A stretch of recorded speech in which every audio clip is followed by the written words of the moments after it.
चलिए, good evening सभी को। साथी पीएससी एकेडमी में आप सभी का एक बार फिर से स्वागत है। तो चलिए फिर जल्दी से सभी सेशन के साथ जुड़ जाएंगे एवं सेशन को एक बार शेयर भी कर दीजिएगा, क्योंकि आज का हमारा सेशन बहुत ही ज़्यादा इम्पॉर्टेंट होने वाले हैं। फेवरेट टॉपिक है ये, है ना। जैसे कि आप लोगों ने देख लिया होगा थंबनेल में, आरटी 2009 के बारे में हम बिल्कुल क्या करने वाले हैं, आज पढ़ने वाले हैं।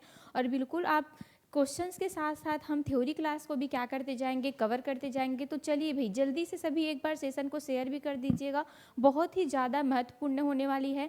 जितनी भी आरटी से संबंधित धाराएं हैं ये सबको हमको क्या करना है, आज याद करना है। एक ही क्लास में हमको क्या करना है, बेहतरीन तरीके से इसको देखना है, ठीक है। तो चलिए सभी एक बार चेक करके बता देंगे कि ऑडियो और वीडियो क्लियर है कि नहीं, मेरी वॉइस आ रही है कि नहीं। फिर बिल्कुल आज का सेशन स्टार्ट करते हैं, ठीक है। चलिए, तो इसी के साथ मैं क्लास स्टार्ट करने से पहले आप लोगों को पूर्णतः ये बता देना चाहती हूँ कि अगर आप लोगों ने अभी तक हमारे साथी पीएससी एकेडमी का बैच नहीं लिया होगा तो बिल्कुल हमारे साथ जुड़ करके आप लोगों के लिए एक बार और मौका है। 1 जनवरी से बिल्कुल नए बैच स्टार्ट हो रहे हैं, तो इसके लिए आप बिल्कुल बैच जो है वो परचेस कर सकते हैं। बिल्कुल 90% डिस्काउंट के साथ ये बैच आपको मिल जाएंगे, ठीक है। अभी नया साल आने वाले हैं तो इसके लिए हमने अभी 90% आपके लिए छूट रख दिया है। तो बिल्कुल आप लोग इस बैच के साथ जुड़ करके बेहतरीन तरीके से तैयारी कर सकते हैं, ठीक। सब इंस्पेक्टर का बिल्कुल ऐसा ही का आने वाला है, तो बिल्कुल आप लोग तैयारी अच्छे से करिए। और इसके लिए हमारे साथी पीएससी एकेडमी ने आप लोगों के लिए 90% डिस्काउंट कर दिया है। तो बिल्कुल इस जो आपके लिए मौका है ना, सुनहरा जो मौका है उसका आप लोग बिल्कुल फ़ायदा उठाइए, ठीक है। तो चलिए आज हम देखने वाले हैं किसके बारे में, आरटी के बारे में। तो हम कुछ क्वेश्चंस देखने से पहले क्या पढ़ लेते हैं, थोड़ा सा थ्योरी पढ़ लेते हैं। किसके बारे में जान लेते हैं, आरटीई के बारे में, ठीक। ये आरटीई क्या है, ठीक। तो सबसे पहले तो आपको देखना है आरटीई को, ये है क्या, ठीक। तो सबसे पहले तो ये आरटी 2009 आप लोगों ने देखा होगा, ये बोला जाता है। तो है क्या, इसका हम क्या देखते हैं, फुल फॉर्म देखते हैं। तो क्या होता है, राइट टू एजुकेशन, ठीक है। राइट टू एजुकेशन क्या, 2009। मतलब हम ये बोल सकते हैं कि शिक्षा का अधिकार अधिनियम, शिक्षा का अधिकार अधिनियम, ये इसका नाम है, ठीक।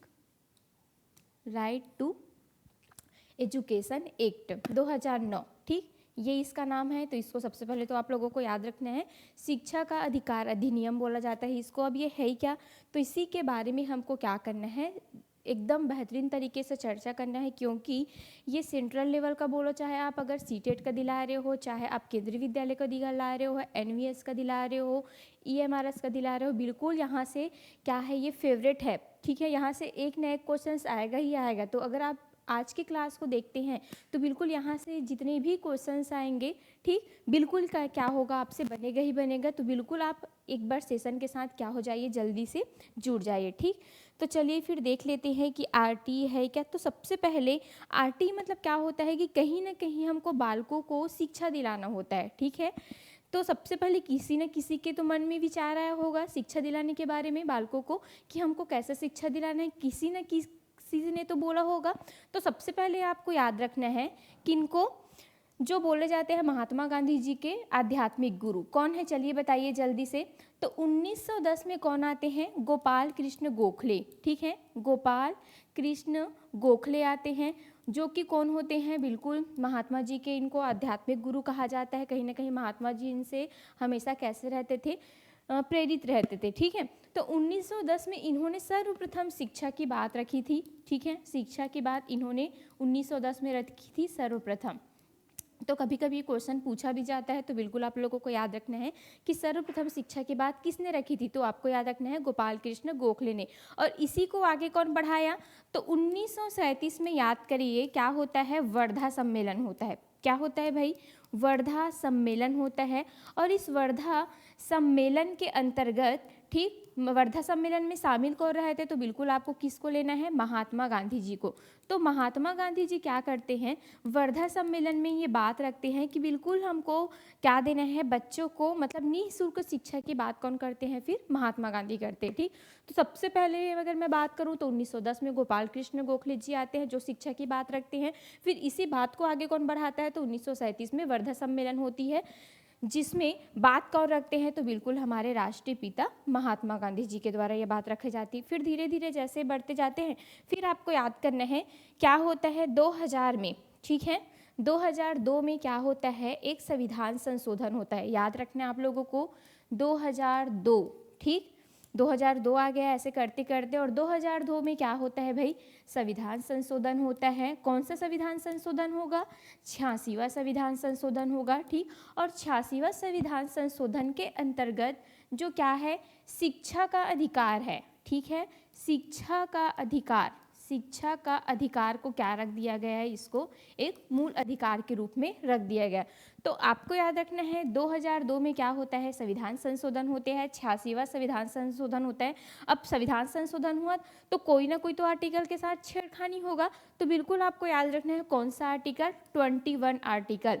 और 21 आर्टिकल में क्या जोड़ा गया, 21A जोड़ा गया, जिसके अंतर्गत क्या बोला गया कि जो 6 से 14 वर्ष के बच्चे हैं, ठीक है, जो 6 से 14 वर्ष के बच्चे हैं उनको निःशुल्क शिक्षा देने का प्रावधान इसमें किया गया। निःशुल्क शिक्षा देने का प्रावधान इसमें क्या किया गया, रख दिया गया, ठीक। तो इतना पॉइंट्स यहाँ से आप लोगों को याद रखना है। मोस्ट IMP पूछा जाता है यहाँ से, ठीक। तो सबसे पहले ये शिक्षा संबंधी बात किसने रखी, 1910 में, किन्होंने, गोपाल कृष्ण गोखले ने, जिनको महात्मा गांधी का आध्यात्मिक गुरु भी बोला जाता है। फिर वो अपने गुरु से प्रेरित होकर 1937 में क्या होता है, वर्धा सम्मेलन होता है, जिसमें उन्होंने बात रखी कि बिल्कुल हमको बच्चों को क्या देना है, शिक्षा देना है। तो यहाँ फिर उसके बाद क्या होता है, धीरे धीरे जैसे जैसे हम आज़ाद होती है हमारे देश है ना, उसके बाद क्या होता है 2002 में 86वां संविधान संशोधन होता है, जिसके अंतर्गत आर्टिकल 21A जोड़ा जाता है। और 21A के अंतर्गत जितने भी 6 से 14 वर्ष के बच्चे हैं उनको निःशुल्क शिक्षा देने का क्या रखा जाता है, इसमें प्रावधान रखा जाता है। इतना क्लियर है सभी को। चलिए अब देखते हैं, अब ये क्या है, प्रावधान बना। अब ये जो आर्टिकल मतलब जो अधिनियम बने तो कहीं ना कहीं से तो बने होंगे।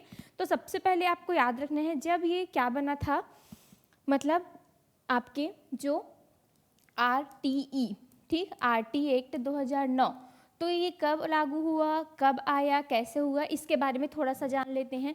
तो सबसे पहले आपको याद रखना है जो RT 2009 है, ठीक है, ये सबसे पहले, अब देखो किसी भी अगर हमको अधिनियम को लागू करवाना है तो सबसे पहले हम कहीं ना कहीं राज्यसभा लोकसभा में क्या पारित करते हैं इसको। तो अगर आपको पूछा जाए कि RT 2009 सबसे पहले राज्यसभा में कब प्रस्तावित होता है, कब पारित होता है, तो चलिए कुछ पॉइंट्स है उसको भी आप लोग याद रखते जाइएगा, क्योंकि आप लोग पता है कि जो व्यापम है आजकल पूरे कूट में क्या पूछ रहे हैं, क्वेश्चंस पूछ रहे हैं, तो क्या पता इसको भी आपको कूट में दे दे, ठीक। तो आपको याद रखना है सबसे पहले ये सर्वप्रथम राज्यसभा में कब पारित होता है, राज्यसभा में पारित कब होता है ये, ठीक। तो आपको यहाँ से याद रखना है ये राज्यसभा में पारित कब होगा, तो राज्यसभा में ये पारित कब होगा, 20 जुलाई, ठीक है, याद रहेगा सभी को, 20 जुलाई 2009 को ये क्या होगा, राज्यसभा में पारित होता है, 20 जुलाई 2009 को, ठीक। उसके बाद अब राज्यसभा में हो गया पास, अब इसको लोकसभा में भी तो पास करवाना है, ठीक है। तो लोकसभा में कब पारित होगा, तो लोकसभा में आपको याद रखना है, यहाँ पे हमने 20 जुलाई देखा है, तो लोकसभा में बिल्कुल आपको क्या ले लेना है, अगस्त।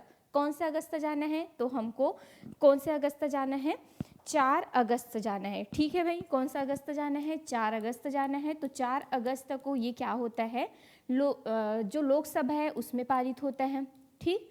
उसके बाद ये अब राष्ट्रपति का भी तो साइन चाहिए रहेगा ना, तो राष्ट्रपति इसमें साइन कब करता है, ठीक, राष्ट्रपति जो है इसमें साइन कब करेंगे, तो बिल्कुल आपको याद रखना है राष्ट्रपति इसमें 26 अगस्त 2009 को क्या करते हैं, साइन करते हैं, ठीक। उनका जो हस्ताक्षर है वो कब होता है, 26 अगस्त, 4 अगस्त मतलब जस्ट उसके 21-22 दिन बाद क्या होता है, 26 अगस्त 2009 को क्या होता है, हस्ताक्षर, किनका हस्ताक्षर, राष्ट्रपति का।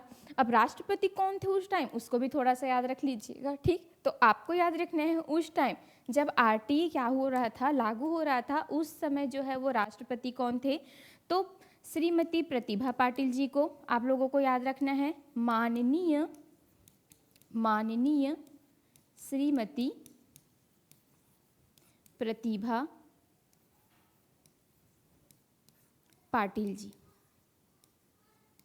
ठीक है, याद रहेगा सभी को। ठीक, इसी में एक और याद रख लीजिएगा, पीएम कौन थी? माननीय श्रीमती प्रतिभा पाटिल थी जी। ठीक, तो उसी समय पीएम बोलती हूँ, राष्ट्रपति। ठीक है, तो पीएम कौन रहे होंगे? ठीक, तो पीएम में आपको याद रखना उस समय जो प्रधानमंत्री थे वो कौन थे? तो बिल्कुल आपको किनको याद रखना है? मनमोहन सिंह को। ठीक, मनमोहन सिंह उस समय के कौन थे? प्रधानमंत्री थे। इनको आप लोगों को याद रखना है। ठीक, अब देखिए बार बार एक चीज आता है, कौन सा? मानव संसाधन विकास मंत्रालय। तो वो कौन थे? ठीक है, मानव संसाधन विकास मंत्रालय मंत्री कौन थे? इसी समय मानव संसाधन विकास मंत्रालय मंत्री कौन थे? मंत्री। तो आपको याद रखना है किनको? कपिल सिब्बल को। ठीक है, कपिल सिब्बल कौन थे उस समय? मानव संसाधन विकास मंत्रालय कौन थे? मंत्री थे। इतना याद रहेगा यहाँ पे। ठीक, अब उसके बाद ये क्या होता है? तो पूरे क्या होगा? भारत देश में लागू होगा। ठीक, क्योंकि कहीं ना कहीं क्या हो गया, अब ये राज्यसभा में पारित हो गया 20 जुलाई को, लोकसभा में 4 अगस्त को ये क्या हुआ? पारित हुआ 2009 को। राष्ट्रपति ने इसमें हस्ताक्षर कब कर दिया? 26 अगस्त 2009 को। ठीक, उस समय प्रतिभा पाटिल जी क्या थी? माननीय कौन थी? हमारी राष्ट्रपति थी। और जो कौन है? डॉक्टर मनमोहन सिंह, वो कौन थे? हमारे पीएम थे। ठीक है, डॉक्टर यहाँ पे आप लोग लगा लीजिएगा। ठीक, तो ऐसा करने वाले हमारे जो देश थे, हाँ, मानव संसाधन विकास मंत्री को भी आप लोग याद रख लेंगे, कौन हो जाएंगे? कपिल सिब्बल हो जाएंगे। ठीक, अब ये कब होगा? पारित तो हो गया, अब ये क्या होगा? लागू होगा। ठीक, क्या होगा? लागू होगा। मोस्ट IMP डेट आप लोगों को याद रख लेना है, कब? 1 अप्रैल 2010। ठीक है, 1 अप्रैल 2010 को ये क्या होगा भाई? लागू होगा पूरे भारतवर्ष में। ठीक है, पूरे भारत में क्या होगा? ये लागू होगा। और ये ऐसा लागू करने वाले हमारे देश जो है वो, ठीक है, कौन से नंबर का देश था? तो 135वां देश था। मतलब इससे पहले 134 देशों ने निःशुल्क शिक्षा का अधिकार RT 2009 को क्या कर लिया? मतलब RT को क्या कर लिया था? अपने देशों में लागू कर लिए थे। लेकिन हमारे भारत देश कौन थे उस समय? 135वां देश थे जिन्होंने क्या किया था? पूरे भारत देश में RT को क्या किया था? लागू किया था। तो सभी को यहाँ से इतने याद रहेंगे। ठीक, तो ये पूरा मेन पॉइंट है RT से संबंधित, पूरा यहाँ आप लोगों को याद रखना है। यहाँ से बार बार आपके क्वेश्चंस पूछे जाते हैं। अब चलिए, RT तो लागू हुआ, तो इसमें कुछ अनुसूची रही होगी, धाराएं रही होंगी, कितने अध्याय रहे होंगे, इसको भी तो हमको याद करना पड़ेगा, जानना पड़ेगा। तो बिल्कुल आपको याद रखना है इसमें अनुसूची कितनी थी भाई? तो बिल्कुल आपको याद रखना है इसमें जो अनुसूची थी, ठीक है, इसमें जो अनुसूची थी वो कितनी थी? तो मात्र 1 थी। ठीक, फिर अध्याय आएंगे, तो आपको याद रखना है अध्याय कितने थे इसमें? तो बिल्कुल अध्याय आपको याद रखना है 7। उसके बाद इसमें धाराएं कितनी थी? तो धाराएं इसमें थी कितनी? 38। ठीक है, याद रहेगा सभी को। अनुसूची कितनी थी? 1 थी। अध्याय कितने से? 7 थे। नहीं दिख रहे क्या? चलिए दूसरे पेन से लिख देती हूँ। अनुसूची कितनी थी? तो आपको याद रखना है जो अनुसूची थी वो कितनी थी? 1 थी। ठीक, अध्याय कितने थे? तो बिल्कुल आप लोगों को याद रखना है अध्याय इसमें कितने थे? अध्याय कितने थे? 7 अध्याय थे। और धाराएं कितनी थी? तो धारा इसमें कितने थे? 38 थे। ठीक, मोस्ट IMP इसको याद रखेंगे, बार बार इसमें पूछा जाता है। क्लियर है सभी को? चलिए अब इसमें क्या है, कुछ प्रावधान, जैसे मैंने क्या कहा, अनुसूची 1 है, अध्याय 7 है, धारा 38 है। तो धारा भी क्या है इसमें बहुत ज़्यादा इंपॉर्टेंट है, यहाँ से बहुत बार क्वेश्चंस आते हैं, तो इसको हमको क्या करते जाना है? देखते जाना है। ठीक है, तो चलिए अब इसके बाद पहले थोड़ा सा क्वेश्चंस देख लेते हैं, उसके बाद हम यहाँ आगे बढ़ेंगे। तो यहाँ से सभी को समझ में आया? ठीक, क्लियर है सभी को? चलिए एक बार बता देंगे कि आपको समझ में आ रहा है कि नहीं। RT 2009 के बारे में आज हमने देखा, जो सबसे पहले इसके बारे में देने वाले कौन थे? ठीक है, तो आपको याद रखना है किसको? 1910 में गोपाल कृष्ण गोखले जी को। ठीक, फिर 1937 में वर्धा सम्मेलन होता है जिसमें महात्मा गांधी ने कहीं ना कहीं इससे संबंधित बातें रखते हैं। फिर 2009 आता है। 2009 में क्या होता है? सबसे पहले RT के बारे में बात होती है, जिसमें कहीं ना कहीं राज्यसभा में इसको पारित कब किया जाता है? 20 जुलाई 2009 को। याद रहेगा, 20 जुलाई याद रखना है, 4 अगस्त याद रखना है, 26 अगस्त याद रखना है। उसके बाद 1 अप्रैल को तो किसी को भूलना ही नहीं है। ठीक, तो 20 जुलाई 2009 राज्यसभा में, लोकसभा में 4 अगस्त 2009 को राष्ट्रपति, 26 अगस्त अगस्त 2009 को हस्ताक्षर करेंगे, ठीक है। उसके बाद लागू कब होता है पूरे देश में? 1 अप्रैल 2010 को। ऐसा लागू करने वाले हमारा देश जो है वो कौन से नंबर का देश था? तो 135वां आपको याद रखना है। इससे पहले 134 देशों ने इसको क्या कर लिया था? तो बिल्कुल लागू कर लिए थे, ठीक है। याद रहेगा सभी को। चलिए अब इसमें से कुछ क्वेश्चंस देख लेते हैं, ठीक है। चलिए भाई देखते हैं। सबसे पहले है भारतीय संविधान में 6 से 14 वर्ष के आयु वर्ग के बच्चों के लिए निःशुल्क और अनिवार्य शिक्षा के अधिकार को शामिल किया गया है। चलिए बताना है आपको, निःशुल्क और अनिवार्य शिक्षा के बारे में बात की गई है, ठीक। इस अधिकार को शामिल किया गया है अनुच्छेद 26 में, अनुच्छेद 15 में, अनुच्छेद 45 में, कि अनुच्छेद 21A में। तो मैंने आप लोगों को बताया कि क्या हुआ भाई, 2002 में क्या हुआ था? 86वां संविधान संशोधन हुआ था, जिसके अंतर्गत क्या किया गया था? 21A में शिक्षा के अधिकार अधिनियम को जोड़ दिया गया था, जिसमें जितने भी 6 से 14 वर्ष के बालक है उसको निःशुल्क शिक्षा देने की बात हुई थी। क्लियर है इतना? अनुच्छेद 45 में जो बच्चे हैं, है ना, उनसे रिलेटेड जो क्या है, जैसे हाँ उनका पालन पोषण करना, ये सब जो चीज़ें हैं, तो ये तो नहीं होगा। तो बिल्कुल यहाँ पे आप लोगों को 21 क्या रखना है, याद रखना है। नेक्स्ट क्वेश्चन हम देखते हैं। आरटी 2009 के तहत राज्य में बालक अधिकार संरक्षण संस्था है। SICRT है, SDMC है, SCPCR है कि उपरोक्त में से कोई नहीं, ठीक है। तो देखिए ये क्या है, एक बाल अधिकार संरक्षण संस्था है, ठीक। जो कौन हो सकते हैं? तो देखिए SICRT ये नहीं हो सकता, SDMSC ये भी नहीं हो सकता, ठीक है। तो बिल्कुल हो कौन से जाएंगे? SCPCR, ठीक। अब ये है क्या SCPCR? तो बिल्कुल आपको SCPCR के बारे में याद रखना है। ये क्या है? बच्चों से संबंधित एक क्या है, संस्था है, जो क्या करती है, मतलब जो बच्चों को 2000 आरटी के तहत जो भी जितनी भी सुविधाएं मिलती है, ये इसका क्या करती है? देखभाल या संरक्षण करती है, ठीक है। तो बिल्कुल इसको यहाँ से आप लोगों को क्या रखना है, याद रख लेना है। इसको क्या बोला जाता है? जैसे एस है, ठीक। तो एस का क्या हो जाएगा? स्टेट, ठीक। स्टेट इसका क्या हो जाएगा? कमीशन, स्टेट कमीशन, ठीक। पी से क्या हो जाएगा? तो पी से आप लोगों को याद रखना है प्रोटेक्शन, प्रोटेक्शन, ठीक। और सी से क्या हो जाएगा? चाइल्ड राइट्स, ठीक। क्या हो जाएगा ये? बाल अधिकार, मतलब राज्य क्या हो जाएंगे? राज्य। कमीशन मतलब क्या होंगे? ये क्या है? एक कमेटी है, ठीक। कमीशन है मतलब बाल अधिकार संरक्षण आयोग इसको बोल सकते हैं। राज्य बाल अधिकार संरक्षण आयोग, ठीक है। चलिए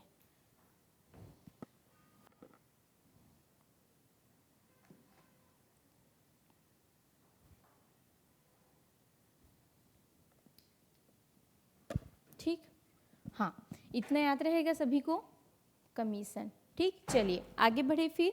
अब देखते हैं नेक्स्ट क्वेश्चन क्या बोल रहे हैं।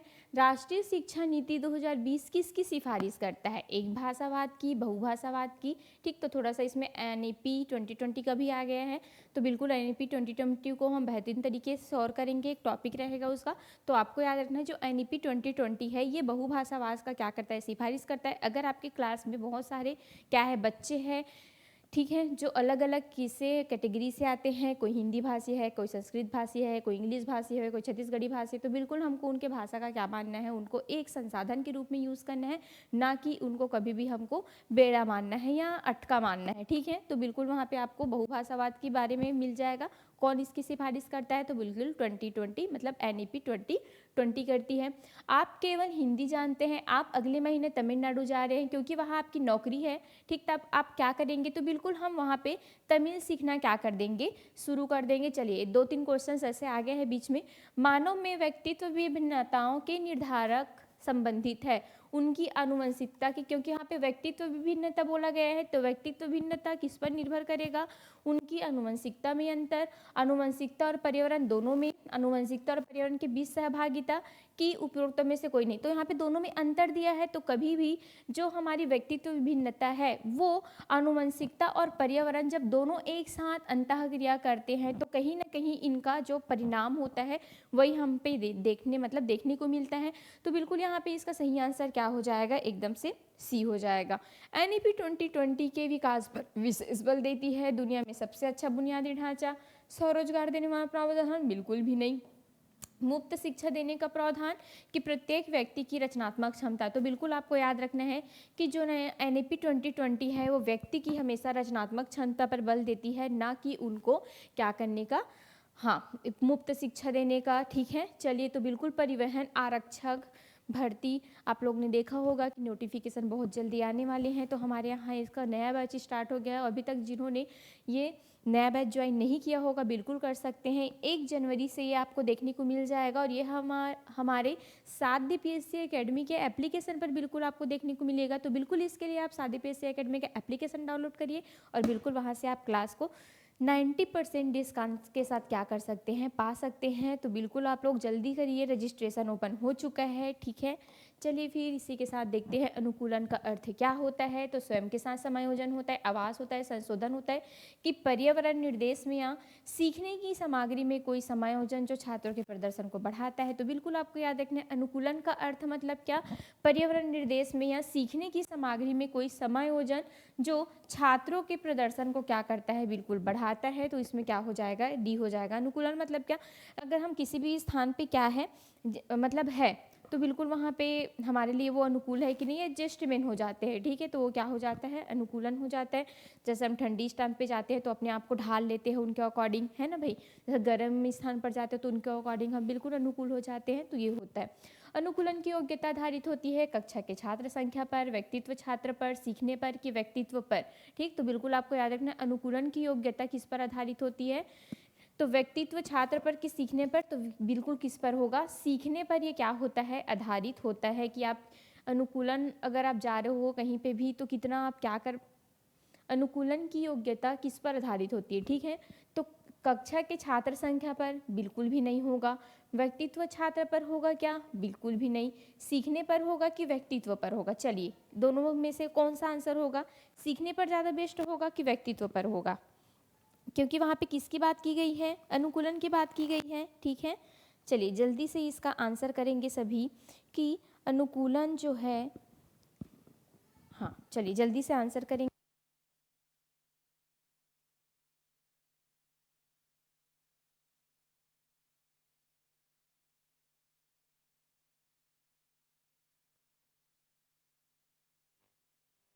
चलिए ठीक है, हाँ तो देखिए यहाँ पे अनुकूलन की योग्यता किस पर आधारित होती है, तो देखिए यहाँ पे सीखने पर हो सकता है, व्यक्तित्व भिन्नता पर भी हो सकता है, लेकिन यहाँ पे व्यक्ति और छात्र पर दिया गया है तो सीखने और व्यक्ति जो है इसी के अंतर्गत आ जाएंगे। इसी का इसका जो आंसर है ये हम क्या देखते हैं, हमेशा एक बेस्ट आंसर देखते हैं, बेस्ट आंसर हम चॉइस करते हैं।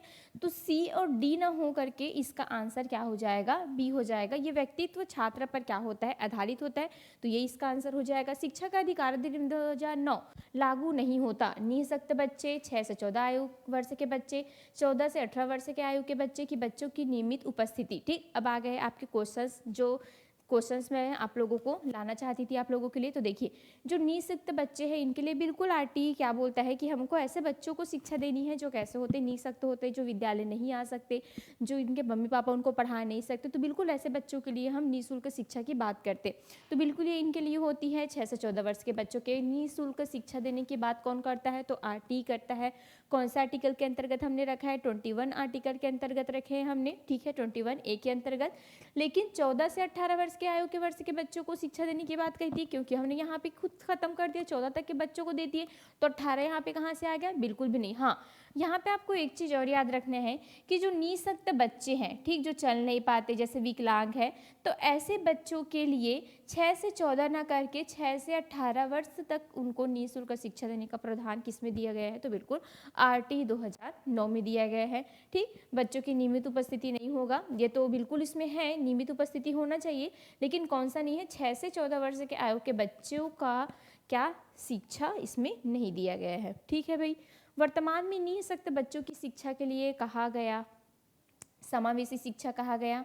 ठीक, विशेष शिक्षा समेकित शिक्षा की कोई नहीं, तो विशेष शिक्षा तो सिर्फ विशिष्ट बच्चों के लिए होता है। हमने इसमें समावेशी में किसको जोड़ा है, विशिष्ट और सामान्य दोनों बच्चों को जब हम एक साथ ऐड कर देते हैं, एक ही छत के नीचे हम शिक्षा देने की बात करते हैं, तो वो क्या होता है, समावेशी शिक्षा होता है। तो समावेशी शिक्षा के अंतर्गत हमने विशेष शिक्षा मतलब विशेष बच्चे, ठीक, विशेष बच्चे के अंतर्गत जो स्पेशल जैसे अक्षमता वाले हैं, विकलांग बच्चे हैं, बोल नहीं पाते हैं, सामाजिक रूप से विकलांग है, शारीरिक रूप से विकलांग है, प्रतिभाशाली है, मंदबुद्धि, ये सब इसके अंतर्गत आ जाएंगे। और ऐसे बच्चों को हम सामान्य बच्चों के साथ शिक्षा देने की क्या करते हैं, तो बिल्कुल बात करते हैं किसमें, समावेशी शिक्षा के अंतर्गत। ठीक, नेक्स्ट क्वेश्चन देखने से पहले मैं आप लोगों को बता देती हूँ, सिक्की सहायक ग्रेड 3 का बैच भी स्टार्ट हो गया बिल्कुल 1 जनवरी से। बेहतरीन तरीके से हमारे जो विषय विशेषज्ञ है उसके द्वारा आप लोगों को पढ़ाया जाएगा, तो बिल्कुल आप लोग इस बैच के साथ जुड़ करके बेहतरीन तरीके से आप क्या कर सकते हैं, तैयारी कर सकते हैं। ठीक है, आरटी एक्ट 2009 के अनुसार प्राथमिक विद्यालयों में शिक्षकों को प्रति सप्ताह कुल कितने घंटे की योजना बनाकर कार्य करना है, 30 घंटे, 42 घंटे, 45 घंटे कि 50 घंटे। ठीक, चलिए अब इसके लिए हमको कहाँ जाना पड़ेगा, आर्टिकल की ओर जाना पड़ेगा, तो चलिए बिल्कुल चलते हैं। ठीक, थोड़ा सा हम क्या देखते हैं, आर्टिकल देखते हैं। तो मैंने आप लोगों को क्या बताया था, जो आरटी 2009 है उसमें कितने अनुसूची है, तो आपको याद रखना है अनुसूची की संख्या कितनी है भाई, 1 है। ठीक, अध्याय कितने हैं, तो बिल्कुल आपको याद रखना है अध्याय कितने हैं, 1 है। और धारा कितने हैं, तो धारा कितने हैं, सॉरी अध्याय कितने हैं, 7 है, और धारा कितने हैं, तो धारा कितने हो जाएंगे यहाँ पे 38 धारा है। क्लियर है इतना। अब इसी के बारे में हमको देखना है कि जो 38 धाराएं हैं वो कैसे कैसे 7 अध्यायों में बटा हुआ है, क्योंकि 7 अध्याय है तो कहीं ना कहीं 7 अध्यायों के अंतर्गत ये धाराएं आएंगे, तो 38 धाराएं कैसे कैसे बटा है उसको हम देखते हैं। चलिए, तो सबसे पहले हम जाते हैं किसकी तरफ, अध्याय 1 की तरफ। चलिए चलते हैं, याद करते जाएंगे सभी। ठीक है, अध्याय 1। ठीक, तो सबसे पहले अध्याय 1 देखेंगे, जिसके अंतर्गत कितने से कितने धारा को रखा गया है, तो धारा 1 और 2 को इसके अंतर्गत रखा गया है। क्लियर है इतना आप लोगों को। सबसे पहले हम अध्याय 1 देखेंगे, अध्याय 1 के अंतर्गत कितने धाराओं को रखा गया है, तो अध्याय 1 के अंतर्गत धारा 1 और धारा 2 को इसमें रखा गया है। तो सबसे पहले हम देखते हैं धारा 1। धारा 1 में क्या है भाई, ठीक, और देखते हैं दूसरा धारा 2 में क्या है। ठीक, चलिए याद करते जाएंगे सभी। ठीक, धारा 1 क्या बोलता है, आप लोग कभी भी किसी भी आर्टिकल को याद करते हो तो देखना कि सबसे पहले जो धारा 1 होता है या आर्टिकल 1 आप लोग देखते हो तो हमेशा इसमें किसकी बात होती है, जो भी क्या रहते हैं, योजना रहते हैं, है ना, या कोई भी अधिनियम रहता है, हमेशा उसका नाम रहेगा, या तो मतलब हमेशा कहीं ना कहीं उसका क्या रहता है, परिचय रहता है कि नहीं, कि उसका नाम क्या है, मतलब उसका उससे संबंधित परिचय, उसका जो क्षेत्र है वो कहाँ कहाँ पे फैला हुआ है। तो बिल्कुल आपको धारा 1 में सिर्फ नाम याद रखना है। नाम क्या है इसका, RTE 2009, याद रहेगा सभी को। दूसरा हम देखते हैं क्या, धारा 2। ठीक, धारा 2 में हमेशा आपको देखने को मिलेगा क्या, परिभाषा। क्या है परिभाषा, तो परिभाषा आरटी का क्या है, निःशक्त बच्चे, जिन 6 से 14 वर्ष के बच्चे जिनको हमको निःशुल्क क्या देनी है, शिक्षा देनी है। ठीक, इसके अंतर्गत जितने भी क्या आते हैं, जो नाम आते हैं, जैसे आप लोग देखोगे समुचित सरकार, तो ये जो समुचित सरकार है इनकी परिभाषा आपको यहाँ पे देखने को मिल जाएगी। जो सरकार अभी है, राज्य सरकार हो गया, ठीक है, जैसे केंद्र सरकार हो गया, इनकी परिभाषा आपको बिल्कुल यहाँ पे देखने को मिल जाएगी। ठीक, फिर दूसरा हम क्या देखते हैं, जैसे क्या है, बालक है, तो बालक हम किसी को भी मुँह उठा के बालक बोल देंगे क्या, बिल्कुल भी नहीं। क्या इसको बालक बोलेंगे भाई, क्या हम 18+ को बालक बोल देंगे, क्या हम लोग बालक है, बिल्कुल भी नहीं। जो 6 से 14 वर्ष के क्या है बच्चे हैं, उनको कहीं ना कहीं हमने क्या कहा, मतलब 6 से, मतलब जो 0 से क्या है जो परिपक्वता को धारण नहीं किया है उसको हम क्या बोलते हैं, हमेशा बालक ही बोलते हैं। हालांकि उसको शैशवावस्था, बाल्यावस्था, किशोरावस्था में हम बांटते हैं, लेकिन वो बालक के ही अंतर्गत आते हैं। तो किसको हमको शिक्षा देना है, 6 से 14 वर्ष के बालक। तो इसकी आपको क्या मिल जाएगी, परिभाषा देखने को मिल जाएगा बालक का। ठीक, फिर जो क्या है प्रारंभिक शिक्षा है, इसको क्योंकि 6 से 14 वर्ष तक प्रारंभिक शिक्षा देने की बात करते हैं हम, तो प्रारंभिक शिक्षा इसी में आ जाएगा। प्रारंभिक शिक्षा क्या होगा, ठीक, बालक हो गया, समुचित सरकार हो गया, प्रारंभिक शिक्षा हो गया। जैसे कर्तव्य, ड्यूटीज़ है ना, किनकी ड्यूटीज़ है, अभिभावकों की ड्यूटीज़ है, जितनी भी परिभाषा है, अलाभान्वित बच्चे, ये कौन है, तो इसमें आप लोगों को परिभाषा देखने को मिल जाएगा, बिल्कुल ठीक। ये हो गया हमारा धारा 1 और 2 किसके अंतर्गत है, अध्याय 1 के अंतर्गत। याद रहेगा सभी को, सबसे पहले धारा 1 देखना है जिसमें नाम, क्षेत्र रहेगा। नाम क्या है, RT 2009, शिक्षा का अधिकार अधिनियम 2009। उसके बाद जस्ट दूसरा धारा में हमको जाना है। दूसरा धारा क्या है, परिभाषा। परिभाषा किनका, RT का, बालक कौन है, समुचित सरकार कौन है, प्रारंभिक शिक्षा। तो मात्र इसमें आप लोगों को क्या याद रखना है, परिभाषा याद रखना है, ठीक है। चलिए देखते हैं फिर क्या, दूसरा अध्याय। चलिए जाते हैं दूसरा अध्याय की तरफ, ठीक। अध्याय 2 याद रखना है फिर। चलिए दूसरा वाले स्लाइड ले लेती हूँ मैं। अध्याय 2 याद करते जाएंगे। पहला अध्याय याद हुआ सभी को, जल्दी एक बार कमेंट करके बताएंगे सभी। अध्याय 2, ठीक। तो अध्याय 2 में आपको याद रखना है, 7 अध्याय ऐसे पढ़ने वाले हैं ना, लेकिन यहाँ पे टाइम बहुत कम है, तो मैं आप लोगों को थोड़ा जो एकदम इम्पोर्टेंट जो आर्टिकल्स है ना उसको बताऊंगी, ठीक है। अध्याय 2 में आपको याद रखना हमने कहाँ तक छोड़ा था, 1 और 2 में, तो वो अध्याय 1 में ही आ गया था। उसके बाद 3 से लेकर के जो धारा 5 है, ये आपको किस में देखने को मिल जाएगा, धारा 2 के अंतर्गत, ठीक है। 3 से 5 याद रखना है, कौन से अध्याय में है, 2 में। अध्याय 2 में कितना है, धारा 3 से धारा 5 तक की धारा आपको अध्याय 2 में देखने को मिलेगा। चलिए अब देखते हैं सबसे पहले धारा 3 में क्या है, ठीक, याद करते जाएंगे सभी। धारा 4 में क्या है और धारा 5 में क्या है, क्योंकि कहाँ 3 से 5 तक हम देख रहे हैं। चलिए ठीक, देख लेते हैं। सबसे पहले आपको याद रखना है धारा 3। धारा 3 में क्या होगा, तो बिल्कुल किसके बारे में हम बात कर रहे हैं, 6 से 14 वर्ष के बच्चों को निःशुल्क शिक्षा देने की बात हो रही है। तो यहाँ पे आपको याद रखना है किसे मतलब 6 से 14 वर्ष के बच्चों को निःशुल्क हमको क्या देना है, शिक्षा देना है, ठीक। कि उस बालक को हमको निःशुल्क शिक्षा देना है, कौन से बालक को, 6 से 14 वर्ष के बालक को। अब इसको शिक्षा तो देंगे, ठीक, हमको निःशुल्क शिक्षा देना है, तो किसी न किसी तो स्कूल में ये जाएंगे प्रवेश लेने के लिए। तो बिल्कुल अब ये कहाँ जाएंगे भाई, प्रवेश लेने के लिए स्कूल में। ऐसे करके आप लोगों को याद करते जाना है, ठीक है। धारा 3 में 6 से 14 वर्ष के बच्चों को हमको निःशुल्क क्या करना है, इसको शिक्षा देने की बात हम करते हैं। अब किसी तो स्कूल में ये जाएगा प्रवेश लेने के लिए, तो बिल्कुल चलिए याद करते जाएंगे अभी सभी।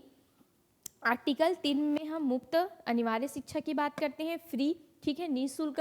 धारा 4 में अब ये कहाँ जाएंगे, तो आपको याद रखना है इस बच्चे को हमको निःशुल्क शिक्षा तो दे रहे हैं, लेकिन आयु के अकॉर्डिंग देना है। आयु के अनुसार हमको कक्षा में क्या देना है, आयु के अनुसार कक्षा में प्रवेश देना है। कैसे आयु के अनुसार हमको कक्षा में, निःशुल्क है, अब हमने क्या किया, उसको स्कूल में प्रवेश दिया, स्कूल है, अब स्कूल में प्रवेश होने के लिए आएंगे, तो बिल्कुल हमको धारा 4 में आयु के अनुसार प्रवेश देना है। अब वो बच्चा स्कूल नहीं गया है, अब 10 साल के बाद उसके घर वाले उसको प्रवेश दिलाने के लिए आए हैं। अब बताइए कि आप उनको कौन सी कक्षा में एडमिशन दोगे, क्या आप पहली ही कक्षा में उसको डाल दोगे, क्या पहले नहीं पढ़ी है, ऐसे करके नहीं, ऐसा आपको नहीं करना। उनके उम्र के अकॉर्डिंग, उसके आयु के अकॉर्डिंग आपको उसका कक्षा में डालना है। जैसे उसको 10 साल है अभी, तो 10 साल में वो कौन से कक्षा पढ़ेगा, तो बिल्कुल वहाँ पे प्रॉपर आपको 5वीं कक्षा में डालना है भाई।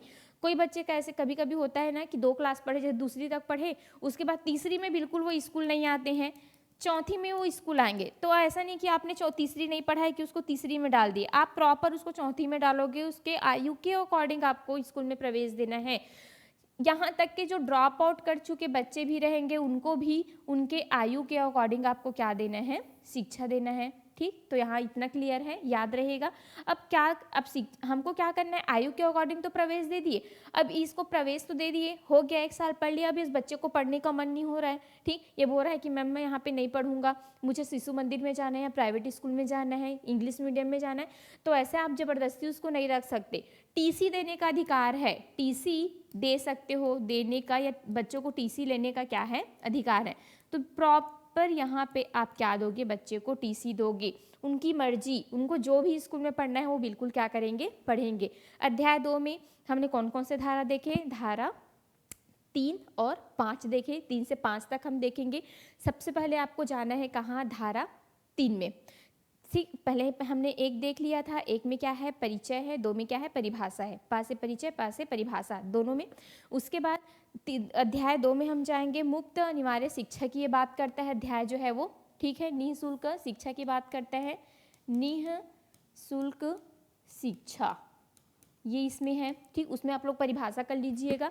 धारा 3 में आपको याद रखना है, हम निःशुल्क 6 से 14 वर्ष के बच्चों को शिक्षा देंगे। अब ये बच्चा आया प्रवेश के लिए, तो बिल्कुल हमको उनको आयु के अकॉर्डिंग क्या देना है, प्रवेश देना है। अब वो बच्चा नहीं पढ़ना चाहता तो बिल्कुल हम उसको क्या कर दे सकते हैं, टीसी दे सकते हैं। तीनों याद रहेगा, निःशुल्क शिक्षा, प्रवेश लेने के लिए आएंगे, अब इसमें नहीं पढ़ेंगे तो उसको टीसी को हम क्या कर सकते हैं, दे सकते हैं। चलिए अब देखते हैं कौन सा क्वेश्चन, देखने से पहले फिर से देख लेते हैं एक, ठीक। अब अध्याय 3 में जाते हैं, अध्याय 3 में, अध्याय 3 में समझ आ रहा है ना सभी, एक बार कमेंट करके बताएंगे।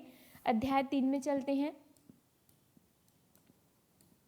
अध्याय 3, ठीक। चलिए अब हमने कहाँ तक छोड़ा था, 3 से लेकर के 5 तक छोड़ा था।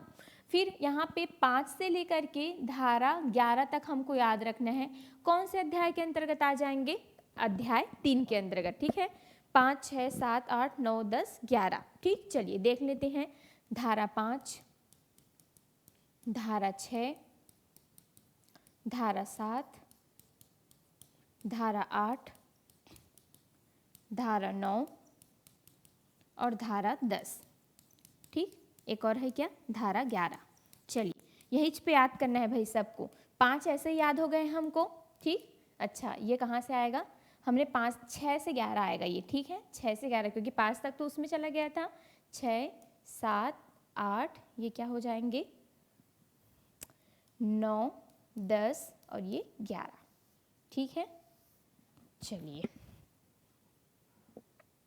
यहाँ से 3 से 5 हमने देखा था, फिर वहाँ से क्या हो जाएंगे, 6 से 11, धारा 6 से 11 इसके अंतर्गत आ जाएंगे। चलिए अब देखते हैं धारा 6 में क्या है, याद हो गया ना 5 ऐसे ही।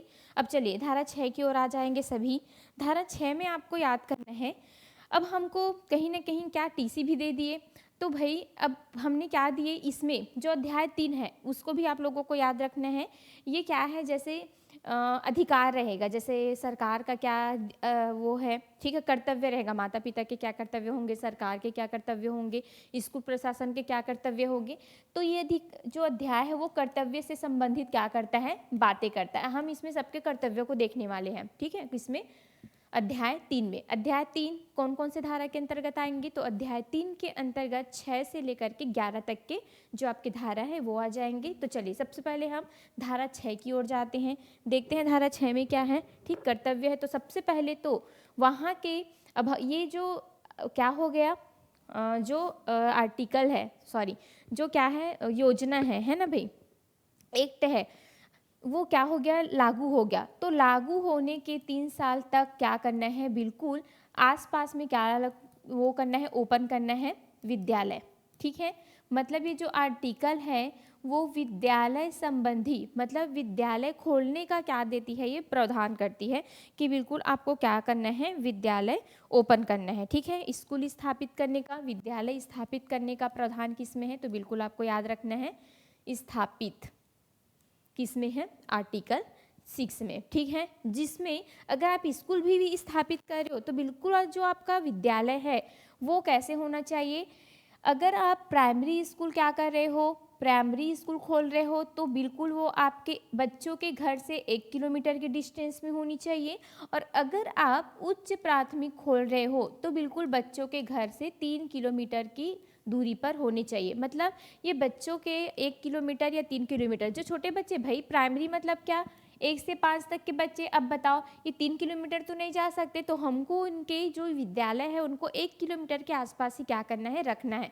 तो ये भी प्रावधान है इसमें कि अगर आप सबसे पहले तो इसमें आप स्कूल को, विद्यालय खोलोगे, जो आसपास के है ना, जो आपके मिल जाते हैं, है ना, बोल सकते हैं स्थानीय प्राधिकारी, तो उनका ये क्या होता है, सरकार का जिम्मा होगा, कर्तव्य होगा स्थानीय प्राधिकारी का कि वो स्कूल का क्या करेंगे, संचालन करेंगे, स्थापना करेंगे। अब स्कूल को स्थापित आप किए हो तो ऐसे नहीं कि बहुत दूर दूर आप कर दोगे, कहीं पे भी जगह दिखा वहाँ पे कर दोगे, ऐसा नहीं।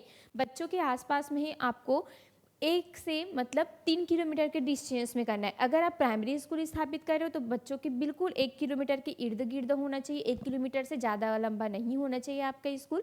और अगर आप उच्च प्राथमिक स्कूल क्या कर रहे हो, स्थापित कर रहे हो, तो बिल्कुल 3 किलोमीटर के डिस्टेंस में ये स्कूल होने चाहिए, ठीक है। अब स्कूल तो आपने स्थापित कर दिया, तो कहीं ना कहीं धारा 7 में हमको देखने को मिलता है क्या स्कूल आपने स्थापित किया है तो किन की ड्यूटीज़ रहेगी, कौन करेगा। तो बिल्कुल आपको याद रखना है इसमें केंद्र और राज्य का क्या रहता है, व्यय संबंधी प्रावधान रहेगा। केंद्र और राज्य जो है वो स्कूल को खोलने के लिए कितने कितने क्या देंगे, % का व्यय देगा। तो सबसे पहले आपको याद रखना है राज्य ज़्यादा देता है ना भाई, ठीक। तो केंद्र दिया है तो केंद्र का कितना रहेगा, 40%, ठीक। केंद्र का 40% रहेगा और राज्य का कितना % आपको लेना है, 60%, ठीक है। मतलब कहीं ना कहीं राज्य कितना देगा, ज़्यादा देगा केंद्र से, हमेशा वो ज़्यादा ही देते हैं, ठीक। तो स्कूल खुल गया तो स्कूल खोलने के लिए धारा 7 में केंद्र और राज्य दोनों को क्या कर देना है, प्रॉपर % में व्यय देना है। और राज्य का कितना रहेगा, 60%, वही केंद्र का कितना रहेगा, 40% रहेगा। फिर हम देखते हैं धारा 8, ठीक। धारा 8 में क्या रहेगा, अब ये तो % दे दिए, फिर इसमें क्या रहेंगे, जो समुचित सरकार रहेंगे, ठीक है, चाहे वो राज्य सरकार हो चाहे वो केंद्र सरकार हो, इसके क्या रहेंगे, यहाँ पे कर्तव्य रहेंगे। यहाँ पे क्या हो खोलना है आपको, विद्यालय स्थापित करना है। विद्यालय स्थापित करने के लिए पैसा भी कोई भी तो जरूरत पड़ती है, तो पैसे के लिए राज्य कितना देंगे आपको, 60% और केंद्र कितना देंगे, 40%। उसके बाद दोनों की क्या रहेगी, कर्तव्य रहेगी कि स्कूल को कैसे चलाना है, मध्याह्न भोजन कहाँ से लाना है ना, पढ़ने लिखने का जो भी सामग्री है वो सब कैसे लाना है, ये सब दोनों देखेंगे वहाँ पे। तो समुचित सरकार का उल्लेख किसमें आपको देखने को मिलेगा, धारा 8 में।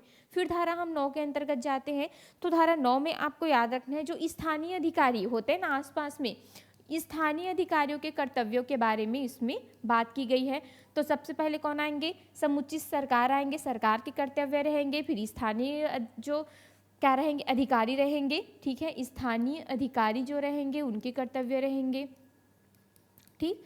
उसके बाद किसके कर्तव्य आ जाएंगे, धारा 10 के अंतर्गत। तो देखिए धारा 10 मोस्ट IM पे याद रखना है इसको आप लोगों को, जो अभिभावक होते हैं, अभिभावकों के कर्तव्य से संबंधित आपके कौन से धारा आ जाएंगे, तो धारा 10 लेना है, ठीक। तो याद रहेगा इतना। फिर धारा 11 में आप लोगों को याद रखना है, अब बच्चे को हम 6 से 14 वर्ष के बच्चों को क्या पढ़ा रहे हैं, निःशुल्क शिक्षा दे रहे हैं, ठीक है। तो उसके पहले बच्चे क्या करेंगे, क्या घर में खेलते रहेंगे, नहीं। ऐसे बच्चों के लिए हमको किसका, बालवाड़ी का भी क्या करना है भाई, इंतजाम करना है, ठीक है, जो कि समुचित सरकार करेंगे।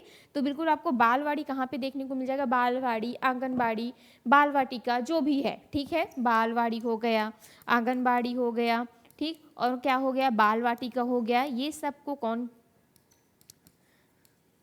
स्थापित करेंगे, तो बिल्कुल जो भी सरकार रहेंगे वो, ठीक है। मतलब पूर्व शिक्षा जिसको हम बोल सकते हैं, जब बच्चे यहाँ स्कूल आने से पूर्व इसको शिक्षा, इसका जो क्या है समस्या का समाधान है वो कौन करेंगे, सरकार करेंगे।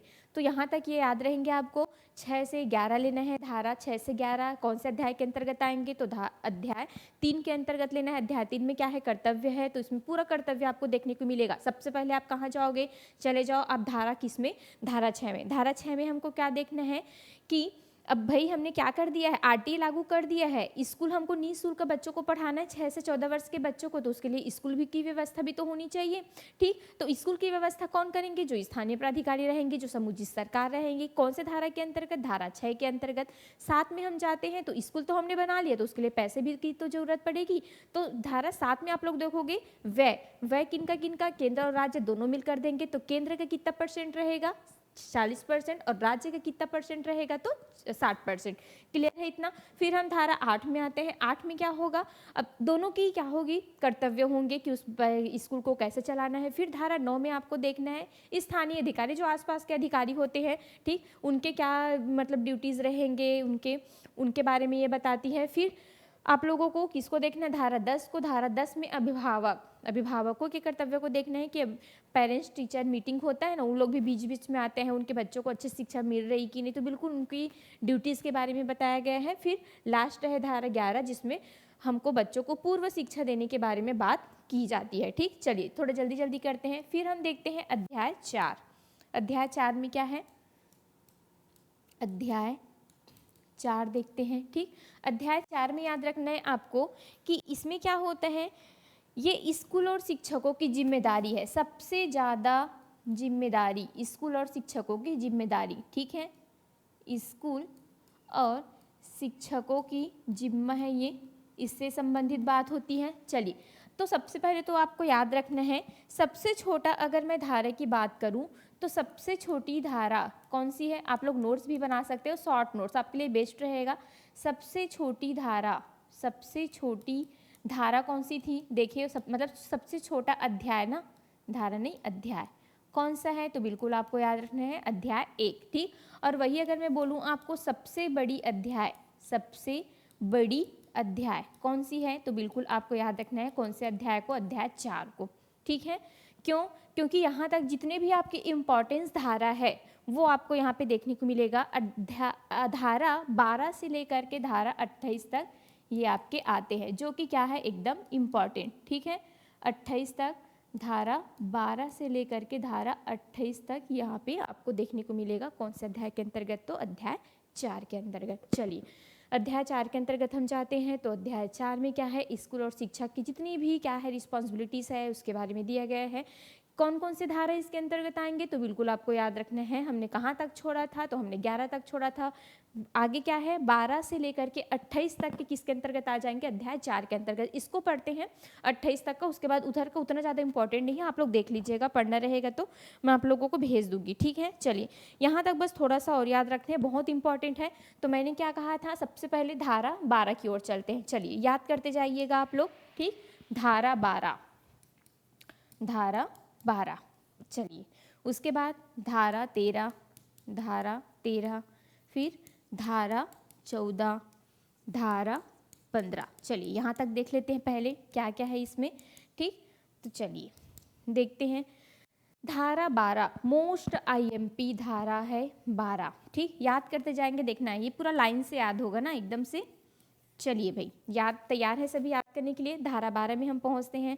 तो सबसे पहले आपको याद रखना है कि धारा 12 के अंतर्गत ये बोला गया है कि कक्षा 1 से लेकर के 8वीं तक के जितने मतलब जैसे कोई भी विद्यालय हो, ठीक है, चाहे वो सरकारी हो चाहे वो निजी हो, प्राइवेट संस्थान हो, 25% का क्या रखा गया है, आरक्षित सीट रखा गया है। किनके लिए, 6 से लेकर के 14 वर्ष के बच्चों के लिए, 14 वर्ष के बच्चों के लिए।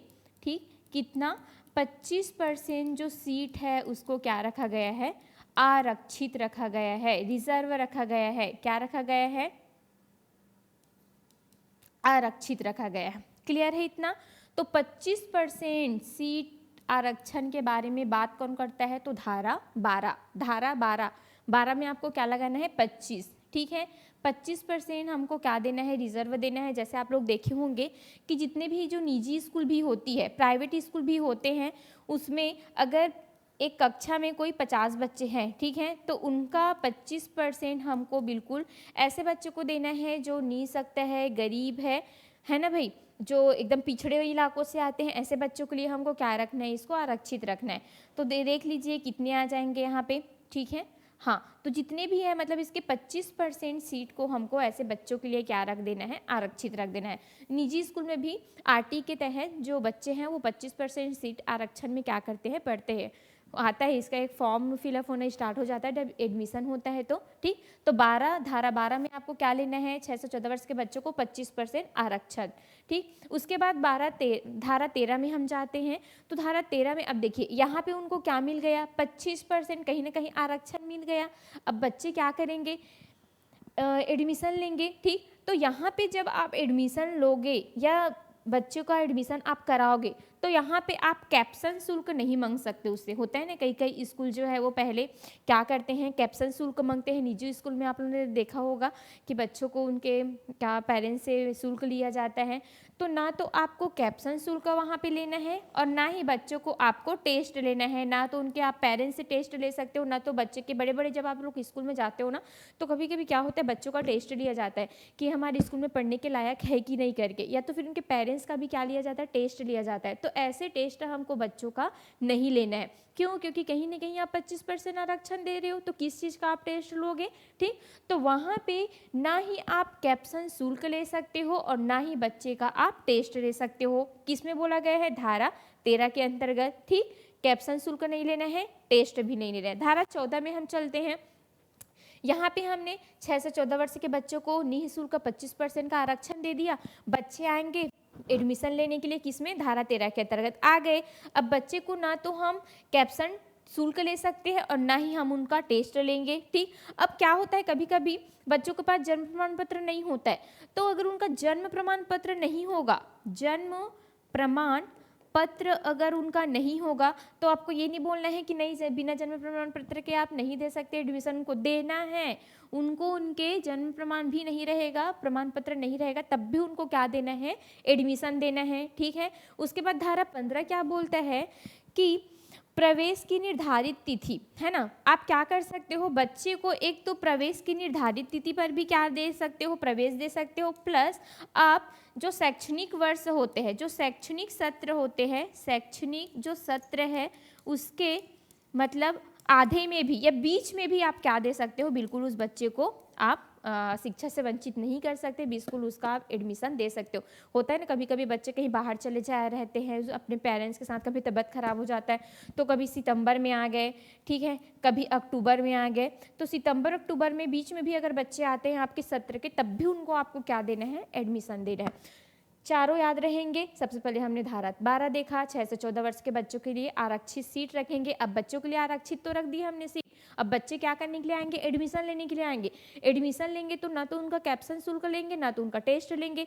अब उनके पास अगर क्या नहीं रहेगा, उनका जन्म प्रमाण पत्र भी नहीं रहेगा, तब भी हमको उनको लेना है। ऐसा नहीं कि जन्म प्रमाण पत्र नहीं है, कोई प्रूफ नहीं तुम्हारे पास, मैं नहीं लूंगा, ऐसा नहीं बोलना है भाई। धारा 15 में क्या, जन्म प्रमाण पत्र नहीं है तब भी तो ले लिए, उसके बाद उसको अगर बीच में भी बच्चा आ रहा है तब भी प्रॉपर उनको आपको क्या लेना है? एडमिशन लेना है। ठीक, चलिए फिर देखते हैं धारा 16, 16, 17, 18। इसमें क्या है? धारा 16, धारा 17, धारा 18 और धारा 19 और 20। ठीक है, धारा 19 और 20। ठीक है भाई, चलिए देख लेते हैं। तो सबसे पहले धारा 16 अगर हम देखते हैं तो 16 में क्या है कि आप बच्चे को ना ही आप बच्चे को स्कूल से निकाल सकते हो और ना ही उसको आप फेल कर सकते हो। ठीक है, ना ही आप बच्चे को फेल कर सकते हो, फेल कर सकते हो, ना ही पास, ऐसा नहीं बोला है, ना ही आप बच्चे को फेल कर सकते हो, ना ही आप स्कूल से निकाल सकते हैं। ठीक, कौन से धारा के अंतर्गत भाई? क्योंकि वो क्या कर लिया है, बीच में भी आएंगे तब भी उनको प्रवेश देना है। उसके बाद अब बच्चे जैसे उत्लंघ कर रहे हैं, आप लोग परेशान हो गए, तो अब अचानक से अपनी मर्जी से बच्चे को नहीं निकाल सकते। ठीक है, ये समस्यात्मक बालक है, चोरी करने वाले बालक है, बाल अपराधी बालक है, नहीं निकाल सकते। ठीक, ना ही उनको आप फेल कर सकते हो, क्योंकि केंद्र सरकार ने मतलब एक संशोधन किया था जिसके अंतर्गत आप लोगों को भी पता होगा कि नो डिटेंशन पॉलिसी में बदलाव किया गया कि बच्चों को हमको 8वीं तक तो निःशुल्क बिल्कुल क्या करना है? प्रॉपर पास करना है, फेल करना ही नहीं है, क्योंकि उनकी मानसिकता हर्ट होती है इसी कारण। तो इसमें ना तो हम बच्चे को फेल कर सकते हैं, ना ही पास, ना तो बच्चे को स्कूल से निकाल सकते हैं। ठीक है, धारा 17 क्या बोलती है? 17 से खतरा याद रखना है, 17 से खतरा, बच्चे को मारना नहीं है, शारीरिक प्रताड़ना नहीं देना है, शारीरिक प्रताड़ना नहीं देना है भाई। ठीक, 17 से खतरा याद रखना है, शारीरिक प्रताड़ना अगर दोगे तो खतरा हो सकता है आपके लिए, आपको ही निकाला जा सकता है। तो बच्चे को बचना है क्या? शारीरिक प्रताड़ना देने से, खतरे से बचना है। 18 में क्या? तो 18 में आपको याद रखना है किसके बारे में कि कोई भी विद्यालय अगर खोल रहा है तो विद्यालय का मान्यता होना चाहिए। ठीक है, उसके बाद 19 को आपको याद रखना है, मान्यता है लेकिन आपको मापदंड भी याद होना चाहिए कि उस विद्यालय के, जैसे आपने विद्यालय खोल रखा है तो आपका विद्यालय समावेशी शिक्षा के कैसे होने चाहिए? अनुकूल होने चाहिए। आपके विद्यालय में रैंप है कि नहीं है, बच्चों लड़कियों के लिए अलग से टॉयलेट है कि नहीं, लड़कों के लिए है कि नहीं है, बिल्कुल प्रॉपर खिड़की दीवार ये सारी चीज़ है कि नहीं, स्वयं का बिल्डिंग है कि नहीं, ये सारी चीज़ों को आपको यहाँ पे लेकर के चलना होगा, मापदंड होगा। अगर ये आपका इसका पालन नहीं करते तो बिल्कुल वहाँ पे आपको क्या कर दिया जाएगा? वंचित कर दिया दिया जाएगा, आपके विद्यालय के मान्यता को रद्द कर दिया जाएगा। ठीक है, तो 18 में मान्यता आपको याद रखना है और मापदंड किस में याद रखना है, 19 में। फिर हम धारा 20 की ओर चलते हैं, तो धारा 20 में क्या है, तो बिल्कुल आपको याद रखना है सरकार की शक्ति क्या होती है। ठीक, शक्ति याद रखना है किनकी, सरकार की, सरकार की शक्ति। ठीक है भाई, चलिए तो याद हो ये इतना ज़्यादा इम्पोर्टेंट नहीं है, बस आपको यहाँ से 16 तक अच्छे से याद रखना है। 15 तक इसमें क्या है, 25% आरक्षण। अब आरक्षण दे दिए तो 13 में हमको ना तो उनको कैप्शन शुल्क और ना तो टेस्ट, फिर 14 में क्या, जन्म प्रमाण पत्र नहीं रहेगा तब भी हमको एडमिशन देना, और 15 में शैक्षणिक वर्ष के अंत में भी बच्चा आता है तब भी उनको हमको प्रवेश देना है, बीच में भी आता है तब भी देना है। 16 में बच्चों को ना ही फेल कर सकते हैं और ना ही उनको बाहर विद्यालय से निकाल सकते हैं। 17 मतलब खतरा, उनको हम शारीरिक दंड नहीं दे सकते। 18 में मान्यता, 19 में मापदंड और 20 में आपको किनकी शक्ति देखने को मिलेगा, तो सरकार की शक्ति देखने को मिलेगा। ठीक है, चलिए और कुछ बचे हैं थोड़ा सा। धारा कौन सा, 21, धारा 22, धारा 23, धारा 24, धारा 25, धारा 26 और एक धारा 27 और एक 28। ठीक, यहीं तक बस करेंगे, उधर का उतना ज़्यादा इम्पोर्टेंट नहीं है। चलिए देख लेते हैं 21 में क्या है, 22 में क्या है, 23, 24, 25 और 28 तक इसमें क्या क्या है। ठीक, तो सबसे पहले हमको देखना है कौन से धारा में जाना है। 20 तक हमने कर लिया था। 20 में है सरकार के कर्तव्य, सॉरी उसकी शक्ति। धारा 21 के अंतर्गत आपको याद रखना है क्या, कि जो विद्यालय है, ठीक, वो विद्यालय क्या करेंगे, एक विद्यालय प्रबंधन समिति का क्या करेंगे, निर्माण करेंगे। तो यहाँ पे भी प्रबंधन समिति आपको याद रखना है। ठीक, प्रबंधन समिति आपको याद रखना है और यहाँ पे भी समिति याद रखना है आपको। ठीक है, प्रबंधन समिति ये किसके लिए रहेगा, तो ये उच्च माध्यमिक स्तर के लिए रहेगा। और ये किसके लिए रहेगा, तो आपका जो क्या होता है, जैसे सेकेंडरी लेवल का होता है, सीनियर सेकेंडरी स्कूल, ठीक, उनके लिए है। जैसे 9वीं 10वीं 11वीं 12वीं, तो सीनियर सेकेंडरी के लिए होगा। क्लियर है इतना। तो ये दोनों के लिए आपको क्या करना है, प्रबंधन समिति का क्या करना है, निर्माण करना है। ठीक, 21 में उच्च प्राथमिक के लिए और किसमें 22 में सीनियर सेकेंडरी के लिए। ठीक है, मतलब 9वीं 10वीं 11वीं 12वीं के लिए। उसके बाद धारा 23 और 24 को हम देखते हैं। 23 में आपको याद रखना है शिक्षकों की नियुक्ति। ठीक है, शिक्षकों की नियुक्ति किन धारा के अंतर्गत आएगा, तो बिल्कुल आपको याद रखना है 23 के अंतर्गत, कि इसमें आपको प्रॉपर शिक्षकों का क्या करना है, नियुक्ति करना है, शिक्षकों का नियुक्ति करना है। धारा 24 मोस्ट IMP पूछा भी गया था एक बार, और धारा 28 को भी पूछा गया है भाई, दोनों को एकदम याद रखना है आप लोगों को। 24 जो है किसके बारे में बात करती है, शिक्षकों के कर्तव्य के बारे में। ठीक है, क्योंकि हम कहीं ना कहीं शिक्षकों के ही बारे में बात कर रहे हैं। तो शिक्षकों के कर्तव्य क्या होते हैं, जैसे प्रॉपर टाइमिंग में स्कूल लग रहा है कि नहीं, प्रॉपर बच्चे आ रहा है कि नहीं, पढ़ाई अच्छे से हो रहा है कि नहीं, शिक्षण सामग्री है कि नहीं, पाठ्य पुस्तक है कि नहीं। ठीक है, आपके मतलब प्रॉपर शैक्षिक और सह शैक्षिक आपके विद्यालय में कार्यक्रम हो रहे हैं कि नहीं हो रहे हैं, ये सारी चीज़ों को आपको क्या देखना है, एक शिक्षक के कर्तव्य होती है। ठीक, तो बिल्कुल आपको शिक्षकों के कर्तव्य के संबंध में धारा किसको याद करना है, 24 को। धारा 24 शिक्षकों के कर्तव्य। तो हमने एक और देखा था धारा 10, याद है किसी को, ये किसके कर्तव्य के बारे में बात कर रही थी, अभिभावकों के। ठीक है, तो यहाँ पे 10 क्या है, सम संख्या है, और एक क्या है 24, ये भी क्या है, सम संख्या है। तो जितने भी आपको सम संख्या वाले शिक्षक और कर्तव्यों से संबंधित दिखेंगे तो ये अभिभावक से हो जाएंगे, और 24 किससे हो जाएंगे, शिक्षकों के कर्तव्य से हो जाएंगे। वही हम अगर हम 25 की बात करते हैं तो इसमें छात्र और शिक्षक अनुपात दिया है। ठीक, 25 मोस्ट IMP है ये भी। तो छात्र और शिक्षक अनुपात कितने होने चाहिए, छात्र और शिक्षक अनुपात, शिक्षक अनुपात। ठीक है, छात्र और शिक्षक अनुपात। तो आपको याद रखना है, अगर हम प्राइमरी की बात करें, ठीक है, प्राइमरी की बात करें तो प्राइमरी में 30 बच्चों पर एक शिक्षक होने चाहिए। ठीक है, और अगर हम उच्च प्राइमरी की बात करें तो उच्च जो प्राइमरी स्कूल है उसमें जो 35 बच्चे हैं उन पर एक टीचर होने चाहिए। याद रहेगा, डायरेक्ट क्वेश्चन यहाँ से बनता है। और ये कौन से धारा के अंतर्गत आएगा, तो बिल्कुल आपको याद रखना है 24।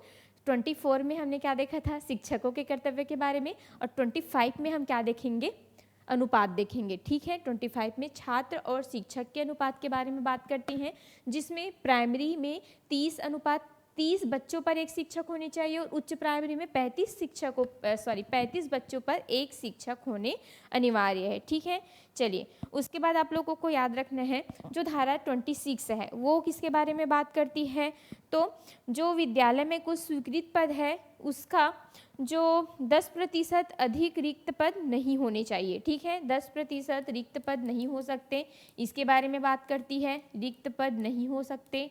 ठीक, उसके बाद जो 27 है वो किसके बारे में बात करते हैं, तो ये भी मोस्ट IMP है, याद रखिएगा आप लोग धारा 27 को, जिसमें क्या किसके बारे में बात करती है कि जो टीचर है उसको सिर्फ 3 कामों को छोड़कर, कौन कौन सा, एक जनगणना, ठीक, एक कौन सा, आपातकाल, कभी आपातकाल आ जाते हैं, ठीक, उसमें भी क्या कर सकते हैं, अपने इसको ड्यूटीज़ में लगा सकते हैं। जनगणना में हर 10 साल बाद जो जनगणना होती है इसमें भी ड्यूटीज़ में लगा सकते हैं। ठीक है, और क्या होता है आपका एक जो वो होती है चुनाव होती है। ठीक है, चुनाव में भी हम क्या कर सकते हैं, इसको ड्यूटी में लगा सकते हैं। ये तीनों कार्यों को छोड़ करके आप शिक्षक को किसी भी कार्य में नहीं लगा सकते। लेकिन आप लोग तो देखे होंगे कि आजकल शिक्षकों को कौन कौन से कार्यों में लगाया जा रहा है। ठीक, लेकिन यहाँ पे खुद बोला गया है आर्टिकल में साफ साफ कि जनगणना, आपातकाल, चुनाव, ये तीनों कार्यों को छोड़ करके आप शिक्षकों को कोई भी ड्यूटी नहीं दे सकते। ठीक है, जनगणना में बिल्कुल आप शिक्षकों को लगाते हो, आपातकाल में भी शिक्षक काम कर सकते हैं, चुनाव में भी ड्यूटी उनका लगता है, काम कर सकते हैं, इसके अलावा आप इनको काम नहीं करवा सकते। लेकिन आप जानते हो कि शिक्षकों को ये तीनों के अलावा और बहुत सारे काम जो है वो दे रहे हैं सरकार। ठीक है, और एक चीज़ और मोस्ट IMP आपको याद रखना है कि इनको धारा 28 को, जो कि आया हुआ था आपके शिक्षक भर्ती में पिछले बार 23 में, ठीक, कि जो शिक्षक है उनको हम मतलब जो गवर्नमेंट टीचर रहेंगे उनको क्या निजी ट्यूशन लेने पर क्या रहेगा, रोक रहेगा। ठीक है, मतलब ट्यूशन पर प्रतिबंध, ट्यूशन पर इनका क्या था, प्रतिबंध। क्लियर है, इतना याद रहेगा सभी को। तो यहाँ तक हमको क्या करना है, इसको देखना है। मोस्ट IMP कौन कौन सा हो जाता है आपका यहाँ से, तो देखिए यहाँ हमने किसके किसके बारे में पढ़ा, अध्याय कौन सा, सबसे ज़्यादा लंबा अध्याय कौन सा है, सबसे छोटा अध्याय 1, सबसे लंबा अध्याय 4 अध्याय में कौन कौन से धारा आएंगे, तो धारा हमने कहाँ तक छोड़ा था, 11 तक, तो 12 से लेकर के 28 तक हम किस में देखेंगे, अध्याय 4 के अंतर्गत, जिसमें हम सबसे पहले 12 देखते हैं। 12 में 25% किसके बारे में बात करते हैं, बच्चों को आरक्षण के बारे में। फिर 13 देखेंगे, तो 13 में हम उनको क्या लेंगे, एडमिशन लेंगे, तो ना ही हम कैप्शन शुल्क लेंगे और ना ही हम क्या करेंगे, उनको टेस्ट लेंगे। उसके बाद 14 में हम क्या करेंगे, तो 14 में उनका अगर जन्म प्रमाण पत्र नहीं रहेगा तब भी हमको क्या देना है, एडमिशन देना है। 15 में अगर हम क्या देखते हैं, तो 15 में बच्चों को क्या करना है, अगर वो बीच में भी आ रहा है शैक्षणिक वर्ष के तब भी हम उनको प्रवेश देंगे। 16 में क्या करना है, तो 16 में बच्चों को ना ही हम फेल कर सकते हैं और ना ही उनको स्कूल से निकाल सकते हैं। 17 मतलब खतरा, बिल्कुल भी उनको शारीरिक प्रताड़ना नहीं करना है। 18 के अंतर्गत आपको क्या याद रखना है, मान्यता याद रखना है। किसका मान्यता, कि आपके अगर आप स्कूल संस्था खोल रहे हो, निजी संस्था भी, तो बिल्कुल आपके संस्था को मान्यता मिलनी चाहिए गवर्नमेंट के द्वारा। उसके बाद जो 18-19 है, ठीक, मापदंड के बारे में बात करती है कि आपके पास कौन कौन से मापदंड होने चाहिए स्कूल खोलने के लिए। धारा 20 शक्ति की बात करती है, किसकी, सरकार की। फिर इधर बहुत इंपॉर्टेंट है, सबसे पहले 21 याद रखना है और 22 इतना इंपॉर्टेंट नहीं है। 21 में आपको समिति याद रखना है, प्रबंधक समिति, जो 21 में किसके लिए रहेगा, उच्च जो प्राथमिक शाला रहेगा उनके लिए रहेगा, और 22 में किन के लिए रहेगा, सीनियर सेकेंडरी स्कूल के लिए रहेगा। इतना बार बोल चुकी हूँ कि आप लोगों को याद होना चाहिए भाई। ठीक है, धारा 23 में क्या होता है, शिक्षकों की नियुक्ति। शिक्षकों की नियुक्ति के संबंध में कौन से धारा में बात की गई है, तो बिल्कुल आप लोगों को याद रखना है, कौन सा, 23 याद रखना है। धारा 24 के अंतर्गत शिक्षकों के कर्तव्य, मोस्ट IMP धारा 24। ठीक है, बताती हूँ यहाँ पे कौन कौन सा IMP है, 24 IMP है, 25 IMP है, 26 IMP है, 27, 28 पूरा IMP है यहाँ ठीक, यहाँ से लेकर यहाँ तक के, तो इसको पूरा आप लोगों को याद रखना है। 23 के अंतर्गत शिक्षकों की नियुक्ति होगी। शिक्षकों को नियुक्ति हो गई किसमें, 23 में, तो 24 में अब उसके कर्तव्य रहेंगे कुछ कि क्या क्या करना है उनको स्कूल के लिए। फिर 25 में उनके क्या रहेंगे, छात्र और शिक्षक अनुपात कैसे होने चाहिए, तो बिल्कुल जो उच्च प्राथमिक स्तर है उनके लिए 35 बच्चों पर एक शिक्षक और 30 बच्चों पर एक शिक्षक किनके लिए रहेंगे, तो आपके प्राइमरी लेवल के बच्चों पर रहेंगे। तो सबसे पहले नियुक्ति करेंगे शिक्षक, उसके बाद नियुक्ति के पास उनके कर्तव्य होंगे। कर्तव्य क्या होंगे, अनुपात देखेंगे कि हमको 30 बच्चों पर कितने शिक्षक लेने हैं। उसके बाद बिल्कुल अगर रिक्त पद रहेंगे तो उसको हमको भरना है 26 में, तो इतना ज़्यादा इंपॉर्टेंट नहीं है। 27 इंपॉर्टेंट है कि अगर हमको शिक्षकों को काम पे देना है तो जनगणना, आपातकाल, चुनाव, ये तीनों कार्य को छोड़ करके हम किसी भी काम में शिक्षकों को नहीं लगा सकते। और धारा 28 के अंतर्गत क्या बात की गई है कि अगर आप गवर्नमेंट टीचर है और अगर आप क्या करते हैं, प्राइवेट ट्यूशन लेते हैं, तो बिल्कुल आपको आपके काम से क्या कर दिया जाएगा, निरस्त कर दिया जाएगा। तो आपको यहाँ पे ट्यूशन लेने से भी क्या है, प्रतिषेध है। आप लोगों ने देखा होगा कि जो गवर्नमेंट टीचर है ना, वो यूट्यूब में भी बहुत कम पढ़ाते हैं या तो फिर कहीं मतलब ट्यूशन भी बहुत ज़्यादा कम लेते हैं। ठीक, तो यहाँ पर आप लोगों को क्या रखना है, इतना याद रखना। तो आया सभी को समझ में। चलिए भाई, अब चलते हैं किसकी तरफ, क्वेश्चन की तरफ चलते हैं। चलिए बताएंगे, अगला क्वेश्चन है, भारत के शैक्षणिक इतिहास में किसने प्राथमिक शिक्षा का मौलिक अधिकार संबंधी बिल धारा सभा या इंपीरियल काउंसिलिंग में प्रस्तुत किया था? कपिल सिब्बल, जवाहरलाल नेहरू, गोपाल कृष्ण गोखले कि अब्दुल कलाम ने? ठीक, तो सबसे पहले मैंने आप लोगों को बताया था कि सबसे पहले प्राथमिक शिक्षा या बच्चों के लिए शिक्षा संबंधी प्रावधान किसने किए थे, तो 1910 आपको याद आना चाहिए। कौन, महात्मा गांधी जी का कौन आध्यात्मिक गुरु जिसको बोला जाता है, कौन, गोपाल कृष्ण गोखले के नाम से। ठीक, तो बिल्कुल इसका सही आंसर क्या आ जाएगा, गोपाल कृष्ण गोखले आ जाएगा। नेक्स्ट क्वेश्चन है, बेसिक शिक्षा हेतु महात्मा गांधी ने किस पाठ्यक्रम पर बल दिया है? नृत्य केंद्रित, पुस्तक कला केंद्रित, हस्तकला केंद्रित कि संगीत कला केंद्रित? तो बिल्कुल आपको याद रखना है बेसिक शिक्षा बोला गया है। तो बेसिक शिक्षा, इसी को बुनियादी शिक्षा भी बोला जाता है, बुनियादी शिक्षा। ठीक है, बुनियादी शिक्षा भी बोला जाता है। और इसके बहुत 2-3 और नाम है, तो उसको बिल्कुल आप लोगों को क्वेश्चन आएंगे तो दिख जाएंगे। तो ये जो बेसिक शिक्षा है ये किनकी देन है, तो आपको याद रखना है किनको, महात्मा गांधी को। ठीक है, और उन्होंने ये कहा था कि बेसिक शिक्षा में हमको बच्चों को कुछ दे ना दे, लेकिन हस्तकला केंद्रित शिक्षा जो है उनको क्या देना है भाई, जरूर देना है। तो यहाँ पे बिल्कुल सी आंसर जो है वो क्या हो जाएगा, एकदम सही हो जाएगा। और जितने भी सी आंसर लगा रहे सबका सही है। नेक्स्ट क्वेश्चन देखते हैं, शिक्षा का अधिकार अधिनियम 2009 ने 6 वर्ष से 14 वर्ष तक के आयु के विद्यालय कभी न गए अथवा विद्यालय शिक्षा अधूरी छोड़ने वालों को शिक्षा की मुख्य धारा से जोड़ने हेतु विशेष पाठ्यक्रम लागू करने पर जोर दिया है, विशेष प्रशिक्षण लागू करने पर जोर दिया है, अलग से विद्यालय खोलने की बात की गई है कि अलग से शिक्षक नियुक्त करने की बात कही है? तो आपको याद रखना है, शिक्षा का अधिकार अधिनियम 2009 ने 6 से 14 वर्ष के आयु के विद्यालय, मतलब जो नहीं गए हैं बच्चे या बीच में ही अधूरे विद्यालयों को छोड़ दिए हैं, तो उनको क्या करना है, हमको विशेष प्रशिक्षण लागू करने पर जोर दिया है। ठीक, तो बिल्कुल आपको याद रखना है, ऐसे बच्चे जो ड्रॉप आउट कर चुके होते हैं उनको हमको विशेष प्रशिक्षण के माध्यम से क्या देना होता है, शिक्षा देने की बात की जाती है। तो बिल्कुल यहाँ पे सही आंसर क्या हो जाएगा, बी हो जाएगा। नेक्स्ट क्वेश्चन है, शिक्षा मनुष्य में अंतर्निहित क्षमता का परिपूर्णता में विकास करते हैं, यह कथन किसका है? स्वामी विवेकानंद का है, स्किनर का है, पेस्ट्रोलॉजी का है कि रविंद्रनाथ टैगोर का है? तो मैंने आप लोगों को बताया था कि आध्यात्मिकता से आपको क्या याद रखना है, अंतर्निहित याद रखना है। एकदम मन में ही सुनते ही ऐसा आ जाता है, आध्यात्मिक और अंतर्निहित। और ऐसा बोलने वाले कौन रहेंगे, आध्यात्मिक किस्म के कौन थे? तो बिल्कुल स्वामी विवेकानंद जी को आप लोगों को या क्या रखना है, याद रखना है। तो जहाँ पे भी आपको अंतर्निहित देखने को मिलता है, बिल्कुल किनका रहेगा, वो परिपूर्णता देखने को मिलता है, वो किनका रहेगा, स्वामी विवेकानंद जी का रहेगा।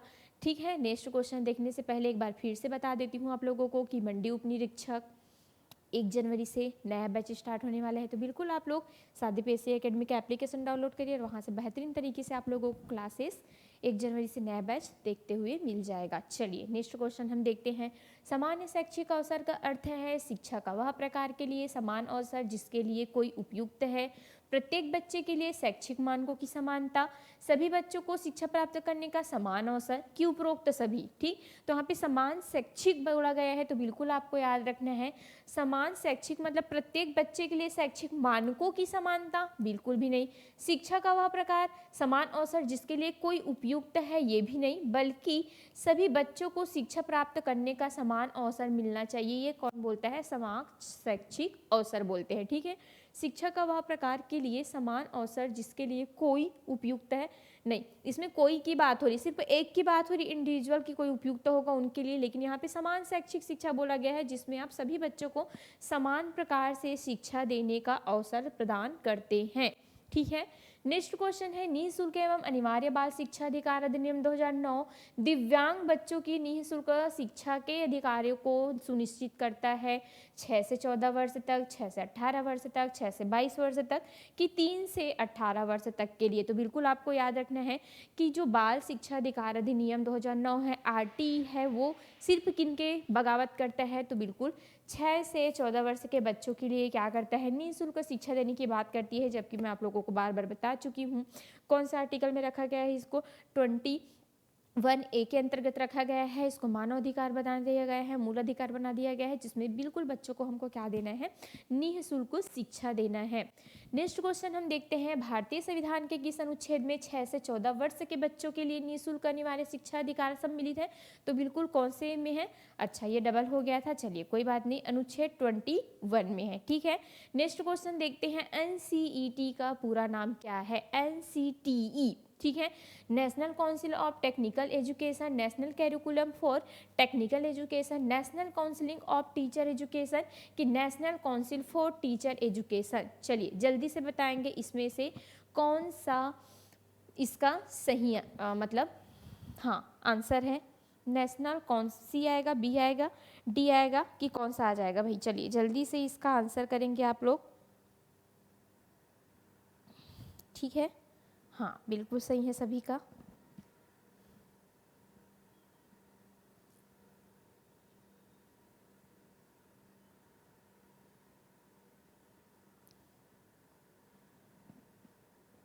ठीक, चलिए क्या आंसर लगा रहे हैं?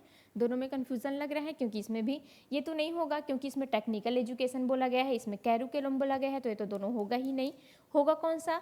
National council of teacher education होगा या तो national council for teacher education होगा। तो आपको याद रखना है कि क्या है? National council of teacher education है, not national council for teacher education. तो बिल्कुल इसका यहाँ पे सही आंसर क्या हो जाएगा? सी हो जाएगा। ठीक है, ये क्या है? सी है।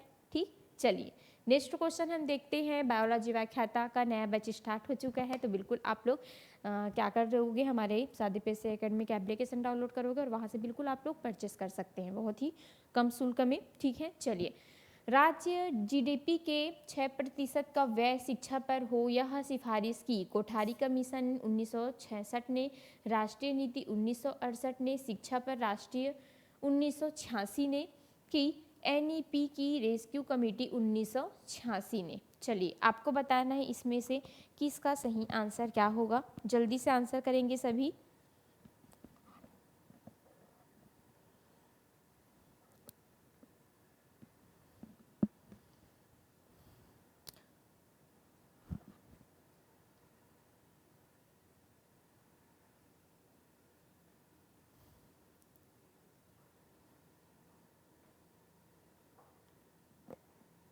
ठीक है, चलिए तो बिल्कुल आपको याद रखना है कौन सा कमीशन।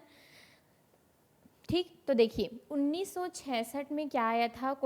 कोठारी कमीशन आया था, जिसमें ये बोला गया था कि जो राज्य के GDP है ना, जो आवक है, उनके 6% हिस्सा का योगदान किस में होना चाहिए? तो बिल्कुल शिक्षा में होना चाहिए। लेकिन हमको देख के तो नहीं लगता, ठीक है, कि राज्य सरकार की मंशा ऐसे रहती है कि 6% हिस्सा जो है वो हमारे शिक्षा के लिए वो बिल्कुल बच्चों को देते होंगे करके, नहीं लगता ना देख के। ठीक, लेकिन ऐसा है। यहाँ पे आपको याद रखना है कि राज्य की जो GDP है उनका जो 6% हिस्सा है वो बिल्कुल शिक्षा पर क्या हो?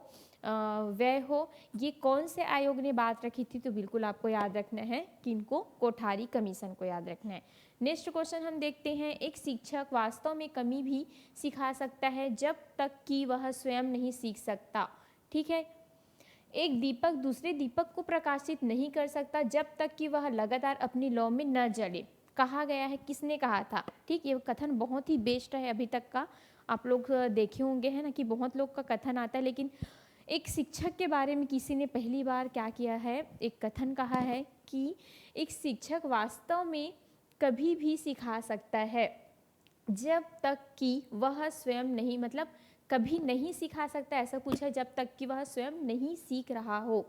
एक दीपक दूसरे दीपक को प्रकाशमान नहीं कर सकता। भाई एक शिक्षक क्या होती है, जो स्वयं जलकर, सबसे पहले तो खुद वो स्वयं जलते हैं, ठीक, दीप के समान, उसके बाद वो क्या देते हैं, दूसरों को क्या कर देते हैं, एक उजाला प्रदान करते हैं। स्वयं जलकर वो दूसरों को क्या करते हैं, प्रकाशित करते हैं। ऐसा शिक्षक के बारे में बोलते हैं, क्योंकि एक शिक्षक जो है वो बनाने वाला भी होता है, बिगाड़ने वाला भी होता है। आप जितने भी देखते हो, बड़े बड़े इंजीनियर हो गया, है ना भाई, डॉक्टर हो गए, ये सबको कौन बनाता है, एक टीचर्स ही बनाते हैं।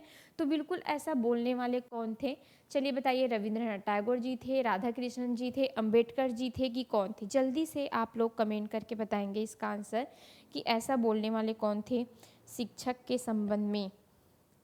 ठीक, तो बिल्कुल कौन हो सकते हैं जो इन चीज़ों से कहीं ना कहीं वो गुजरे होंगे। ठीक, तो आप लोग राधा कृष्णन मत लगा देना, ठीक है भाई। कौन थे इनको बोलने वाले? तो बिल्कुल आपको याद रखना है कि इनको रविंद्रनाथ टैगोर जी को इन्होंने ही कहा था, क्योंकि राधा कृष्णन खुद कहीं ना कहीं एक टीचर के रूप में आते हैं, तो इन्होंने कहा था, तो अपने बारे में ही तो ये नहीं बोलेंगे, ठीक है। इन्होंने बोला था, क्या बोला था, रविंद्रनाथ टैगोर जी का ये कथन था, बेस्ट कथन अभी तक का, जिसमें एक शिक्षक कभी भी सिखा सकता है जब वो खुद सीखता है। एक शिक्षक क्या होता है, पहले खुद हर चीज़ को सीखता है, तब वो बच्चों को सिखा सकता है। ठीक, तो एक दीपक की तरह होता है, जो एक पहले खुद जलता है, पहले खुद प्रकाशमान होता है, फिर दूसरों को क्या करता है, प्रकाशित करता है। ठीक, तो ये बिल्कुल किनका कथन था, रविंद्रनाथ टैगोर जी का कथन था। नेक्स्ट क्वेश्चन है, राष्ट्रीय शिक्षा परिषद की स्थापना वर्ष खालिस्तान में की गई थी, 1973 में, 50 में, 1850 में, 1957 में, कि 1995 में? तो बिल्कुल आपको याद रखना है, जो राष्ट्रीय शिक्षा परिषद है उनकी स्थापना कब की? 1995 में की गई थी, आप लोगों को याद रखना है। चलिए, कथन है, वर्धा शिक्षा योजना का सूत्रपात राष्ट्रीयता महात्मा गांधी ने, मतलब राष्ट्रपिता है, ठीक है, महात्मा गांधी ने 1937 में वर्धा नामक स्थान पर रखा था। क्या ये सही है क्या? ठीक, कारण क्या बोल रहा है, इस योजना के अंतर्गत प्रत्येक बालक बालिकाओं को 7 वर्ष तक निःशुल्क शिक्षा देने की बात की गई थी। तो बिल्कुल सही है, मैंने आप लोगों को बताया था 1910 में कौन आए थे, गोपाल कृष्ण गोखले जी आए थे, जिन्होंने शिक्षा की बात कही थी सर्वप्रथम। फिर इनको रिपीट कौन किए थे, 1937 में महात्मा गांधी जी ने, वर्धा सम्मेलन हुआ था, उसमें उन्होंने कहा था कि बिल्कुल हमको बच्चों को 7 वर्ष तक शिक्षा दें, निःशुल्क हमको क्या देना है, शिक्षा देना। हालांकि हम 8 वर्ष तक देते हैं, लेकिन इसमें 7 वर्ष की बात कही गई थी, बच्चों को निःशुल्क शिक्षा देने की बात की गई थी। तो बिल्कुल यहाँ पे कारण और कथन दोनों के दोनों क्या हो जाएंगे, एकदम सही हो जाएंगे। तो बिल्कुल इसका सही आंसर क्या हो जाएगा? ठीक है, चलिए देख लेते हैं नेक्स्ट क्वेश्चन क्या बोल रहे हैं। निःशुल्क अनिवार्य बाल शिक्षा का अधिकार अधिनियम 2009 निम्नलिखित शिक्षा की सिफारिश नहीं करता बोल रहा है। चलिए, निगेटिव नहीं करता बोल रहा है, आप लोगों को भी निगेटिव इसमें स्टेटमेंट देखनी है। चलिए, कौन से सही होगा? पहला स्टेटमेंट है, वंचित वर्ग के विद्यार्थियों को शाला की प्रथम कक्षा में 25% प्रवेश देने का प्रावधान। सेकेंड स्टेटमेंट क्या बोल रहे हैं, बच्चों की शिक्षा का केंद्र हस्तकला होना चाहिए। थर्ड क्या बोल रहा है, सभी स्तर की शिक्षा का माध्यम ही मातृभाषा हो। सरकारी शिक्षक ट्यूशन ले सकते हैं, ऐसा बोला गया है कि सरकारी ट्यूशन ना ले सकते, नहीं ले सकते हैं, ये है, ठीक है। निःशुल्क शिक्षा देने की जिम्मेदारी केंद्र व राज्य की। चलिए, क्या आंसर लगा रहे हैं सभी? जल्दी से सभी का आंसर आना चाहिए भाई। ठीक, तो बिल्कुल आपको याद रखना है। चलिए देख लेते हैं, निःशुल्क अनिवार्य शिक्षा का अधिकार अधिनियम 2009 किसकी सिफारिश नहीं करता बोल रहा है? तो पहले तो करता है, उसको देख लेते हैं। ठीक है, वंचित वर्ग के विद्यार्थियों को शाला की प्रथम कक्षा में 25% में प्रवेश देने का प्रावधान। बिल्कुल सही है, प्रथम कक्षा में ही उनको 25% का हमको क्या देना है, प्रवेश देना है। अच्छे बताइए, कौन सी धारा इसकी बात करती है? तो बिल्कुल आपको याद रखना है, धारा 12 को आपको याद रखना है। ठीक है, कौन से? धारा 12। धारा 12 के अंतर्गत ये लिखा गया है कि हमको बच्चों को 25% क्या देना है, आरक्षण देना है। दूसरा क्या बोला गया, ये सही हो जाएगा। बच्चों की शिक्षा का केंद्र हस्तकला होना चाहिए, बिल्कुल। किन्होंने कहा था, वर्धा शिक्षा योजना में कहा था, किनके द्वारा ये कहा गया था, तो महात्मा गांधी के द्वारा। ठीक है, महात्मा गांधी के द्वारा कहा गया था बिल्कुल कि बच्चों को हमको हस्तकला शिक्षा देनी चाहिए। सभी स्तर की शिक्षा का माध्यम मातृभाषा होनी चाहिए, ये भी कथन बिल्कुल सही है कि अगर आप बच्चों को शिक्षा दे रहे हो तो उनकी जो शिक्षा का क्या है, लैंग्वेज है, वो सबसे पहले तो उनकी कैसे होनी चाहिए, मदर टंग होनी चाहिए, क्योंकि बच्चे सबसे पहले उसी को अर्जित करके आए रहते कहीं ना कहीं। तो यहाँ पे ये भी बिल्कुल सही हो जाएगा। चौथा देखते हैं, सरकारी शिक्षक ट्यूशन ले सकते हैं क्या? बिल्कुल भी नहीं। अच्छा, अभी जस्ट हमने धारा पढ़ा था जिसके अंतर्गत शिक्षकों को ट्यूशन के लिए क्या कर दिया गया था, प्रतिषेध कर दिया गया था। अब बताइए कौन से धारा के अंतर्गत आएगा जिसमें ट्यूशन, जो सरकारी शिक्षक है वो ट्यूशन नहीं ले सकते? तो बिल्कुल आपको याद रखना है, ये धारा 28 के अंतर्गत आएगा, जिसमें ट्यूशन को क्या कर दिया गया है, सरकारी टीचर के लिए प्रतिषेध कर दिया गया है। मोस्ट IMP धारा 28 याद रहेगा सभी को, ये गलत हो जाएगा। निःशुल्क शिक्षा देने की जिम्मेदारी केंद्र और राज्य दोनों की है, बिल्कुल सही है। केंद्र सरकार की कितनी, 40%, वही अगर हम राज्य सरकार की बात करें तो 60% जो है वो राज्य सरकार की क्या जाएगी, व्यय जाएगी स्कूल शिक्षा देने में। तो बिल्कुल ये भी क्या हो जाएगा, एकदम सही हो जाएगा। ठीक, तो IV बस यहाँ पे क्या होगा, सही, गलत हो जाएगा क्या, निःशुल्क शिक्षा देने की जिम्मेदारी केंद्र और राज्य की है, ये भी बिल्कुल सही होगा। ठीक, तो यहाँ पे नहीं बोल रहा है, सिफारिश नहीं करता बोल रहा है, तो यहाँ पे क्या हो जाएगा, हाँ ये है B। IV और मतलब चौथा और पांचवा, अच्छा चौथा और पांचवा है ना, यहाँ पे सिर्फ V है। ठीक, चलिए थोड़ा सा ही मिस्टेक हो गया है, ये IV है जिसको V बस किए हैं। ठीक, तो यही जो है इसका क्या हो जाएगा, सही आंसर हो जाएगा। C में क्या हो जाएगा, IV हो जाएगा, दोनों नहीं होगा ना, क्योंकि ये तो सही हो जाएगा जी। बच्चों की शिक्षा केंद्र हस्तकला, महात्मा गांधी ने कहा था, बिल्कुल सही है, ये भी बिल्कुल सही है।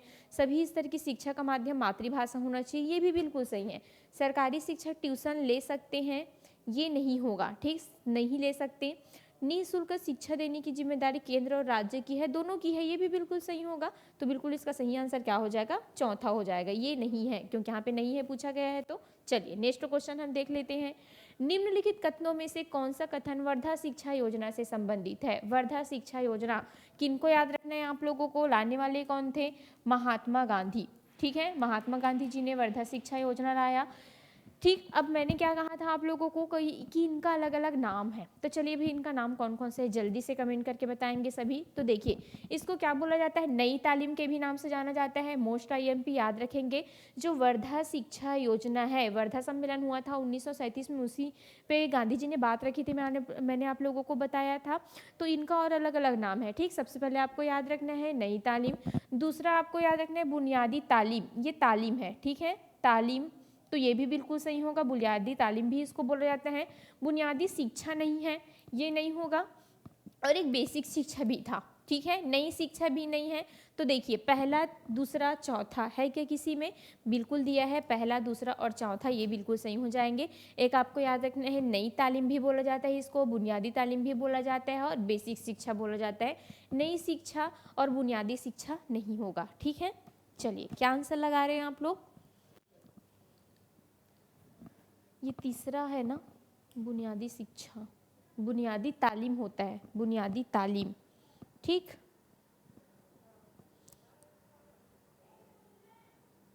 ठीक है, चलिए। ठीक, तो एक नई तालीम होगा, एक कौन सा हो जाएगा, बुनियादी तालीम होगा, और एक कौन सा हो जाएगा, बेसिक शिक्षा होगा।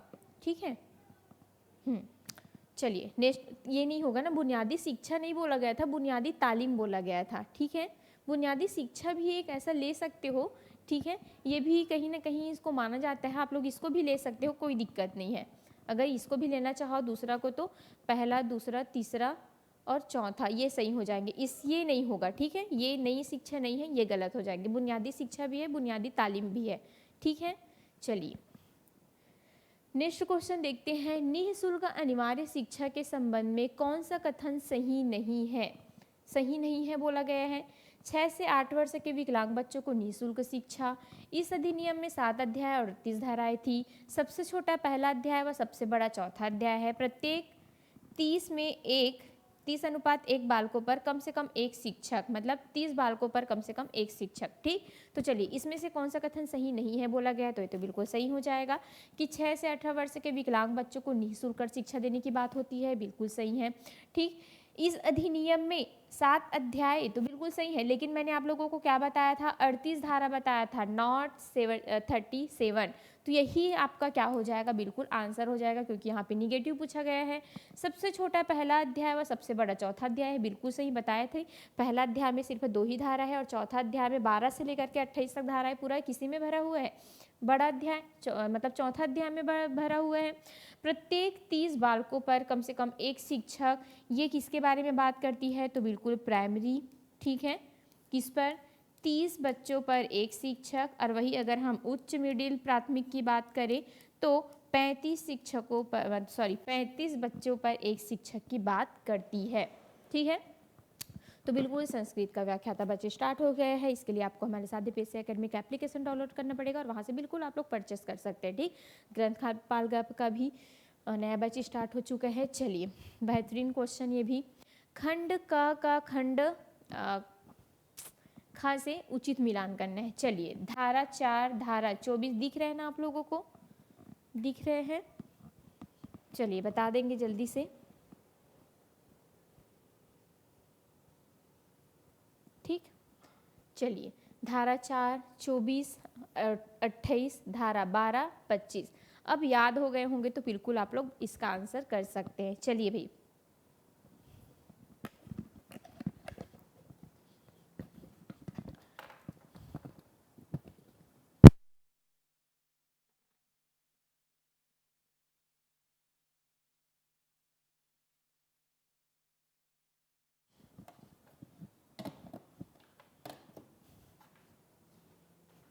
ठीक, चलिए तो देखते हैं हमने धारा 4 में क्या देखा था, ड्रॉप आउट बच्चों को आयु अनुसार क्या देना था, प्रवेश देना आता है, तो पहला का क्या आ जाएगा, बी।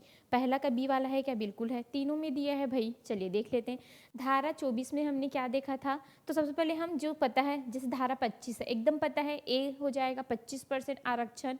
ठीक है, तो IV का ए देखो मिल गया, ये किस में है, आंसर सी में ही है, ये देखो। ठीक है, मिला के देख लीजिएगा आप लोग। ठीक, उसके बाद जो धारा क्या है 28 है, ये किसकी बात करती है, शिक्षक को प्राइवेट ट्यूशन लेने से प्रतिषेध करती है।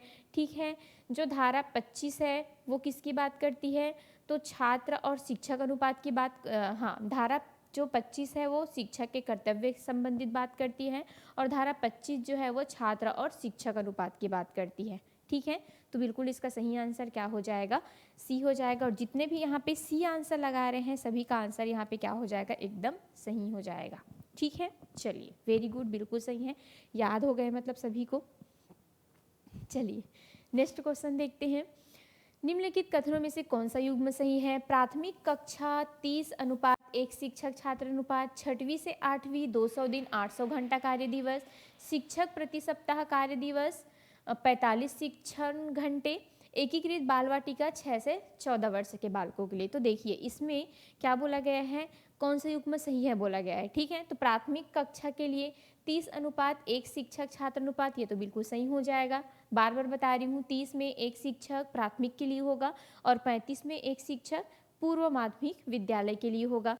6वीं से 8वीं 200 दिन 800 घंटा कार्य दिवस, तो देखिए वह एक क्या होता है, वार्षिक मतलब शैक्षणिक वर्ष होता है। ठीक है, एक शिक्षक के लिए शैक्षणिक वर्ष में, एक शिक्षक शैक्षणिक वर्ष में, ठीक, अगर वो क्या है प्राइमरी में है, प्राइमरी में है, तो प्राइमरी के टीचर्स के लिए कितने दिन निर्धारित की गए हैं एक शैक्षणिक वर्ष में, 200 दिन।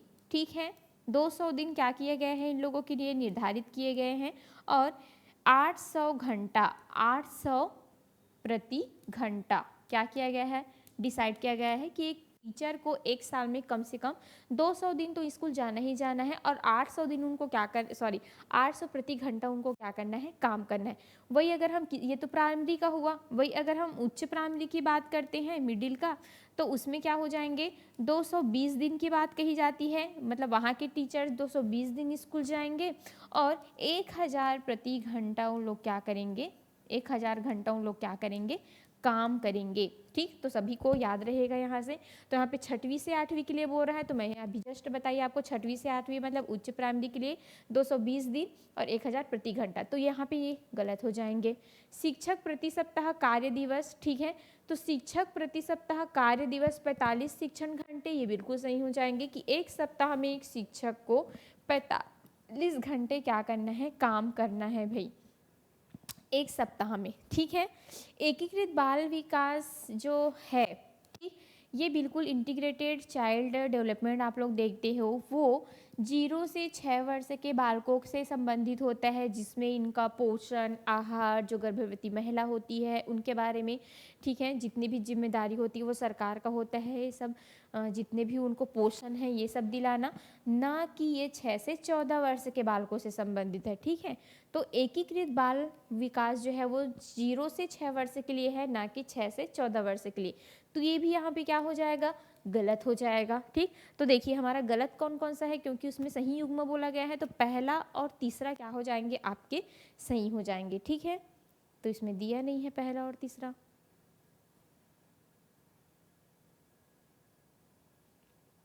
टाइपिंग वाले भी कैसा कैसा टाइप कर देते हैं ना, चलिए कोई दिक्कत नहीं है। ठीक है, तो सभी को पता चल गया। प्राथमिक कक्षा 30 में 1 अनुपात मतलब शिक्षक छात्र अनुपात होगा, ये बिल्कुल सही है। 6वीं से 8वीं के लिए 200 दिन नहीं बल्कि 220 दिन और 800 प्रति घंटे कार्य करना, मतलब 1000 प्रति घंटे कार्य करना पड़ेगा एक टीचर्स को। ये किन के लिए हो जाएंगे, प्राइमरी के लिए। ठीक है, उसके बाद आपको याद रखना है जो शिक्षक है वो प्रति सप्ताह 45 घंटे उन लोग क्या करेंगे, एक सप्ताह में काम करेंगे, ये बिल्कुल सही हो जाएगा। ठीक, उसके बाद एकीकृत बाल विकास जो है वो 0 से 6 वर्ष के बालकों के लिए है, ना कि 6 से 14 वर्ष के।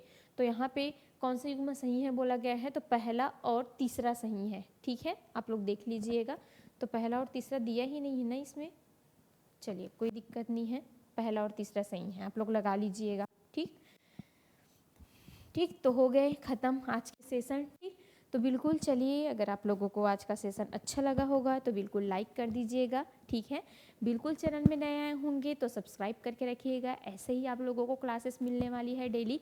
और 1 जनवरी से नया साल से साहू सर के द्वारा बेहतरीन तरीके से आप लोगों को CDP पढ़ाती हुई दिख जाएंगे, तो बिल्कुल आप लोग तैयार कर लीजिए अपने आप को, क्योंकि सर ऐसे है कि आपको क्लास में ही पूरी सारी चीज़ें जो है वो याद करवा देते हैं। ठीक है, तो बिल्कुल आप लोगों को इसके लिए तैयार रहिए, क्योंकि मैं अब 1 जनवरी से बिल्कुल नया बैच स्टार्ट होगा CDP का सर के द्वारा, और मैं आप लोगों को इन्वायरमेंट के MCQ करवाने वाली हूँ, शिक्षक भर्ती CTET CGTET सभी का। ठीक, तो बिल्कुल आप सभी जुड़ना न भूलिएगा।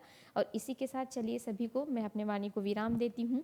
ठीक है, किसी को दिक्कत होगी तो बिल्कुल आप लोग कमेंट कर सकते हैं। तो चलिए फिर इसी के साथ सभी को थैंक यू, गुड नाइट।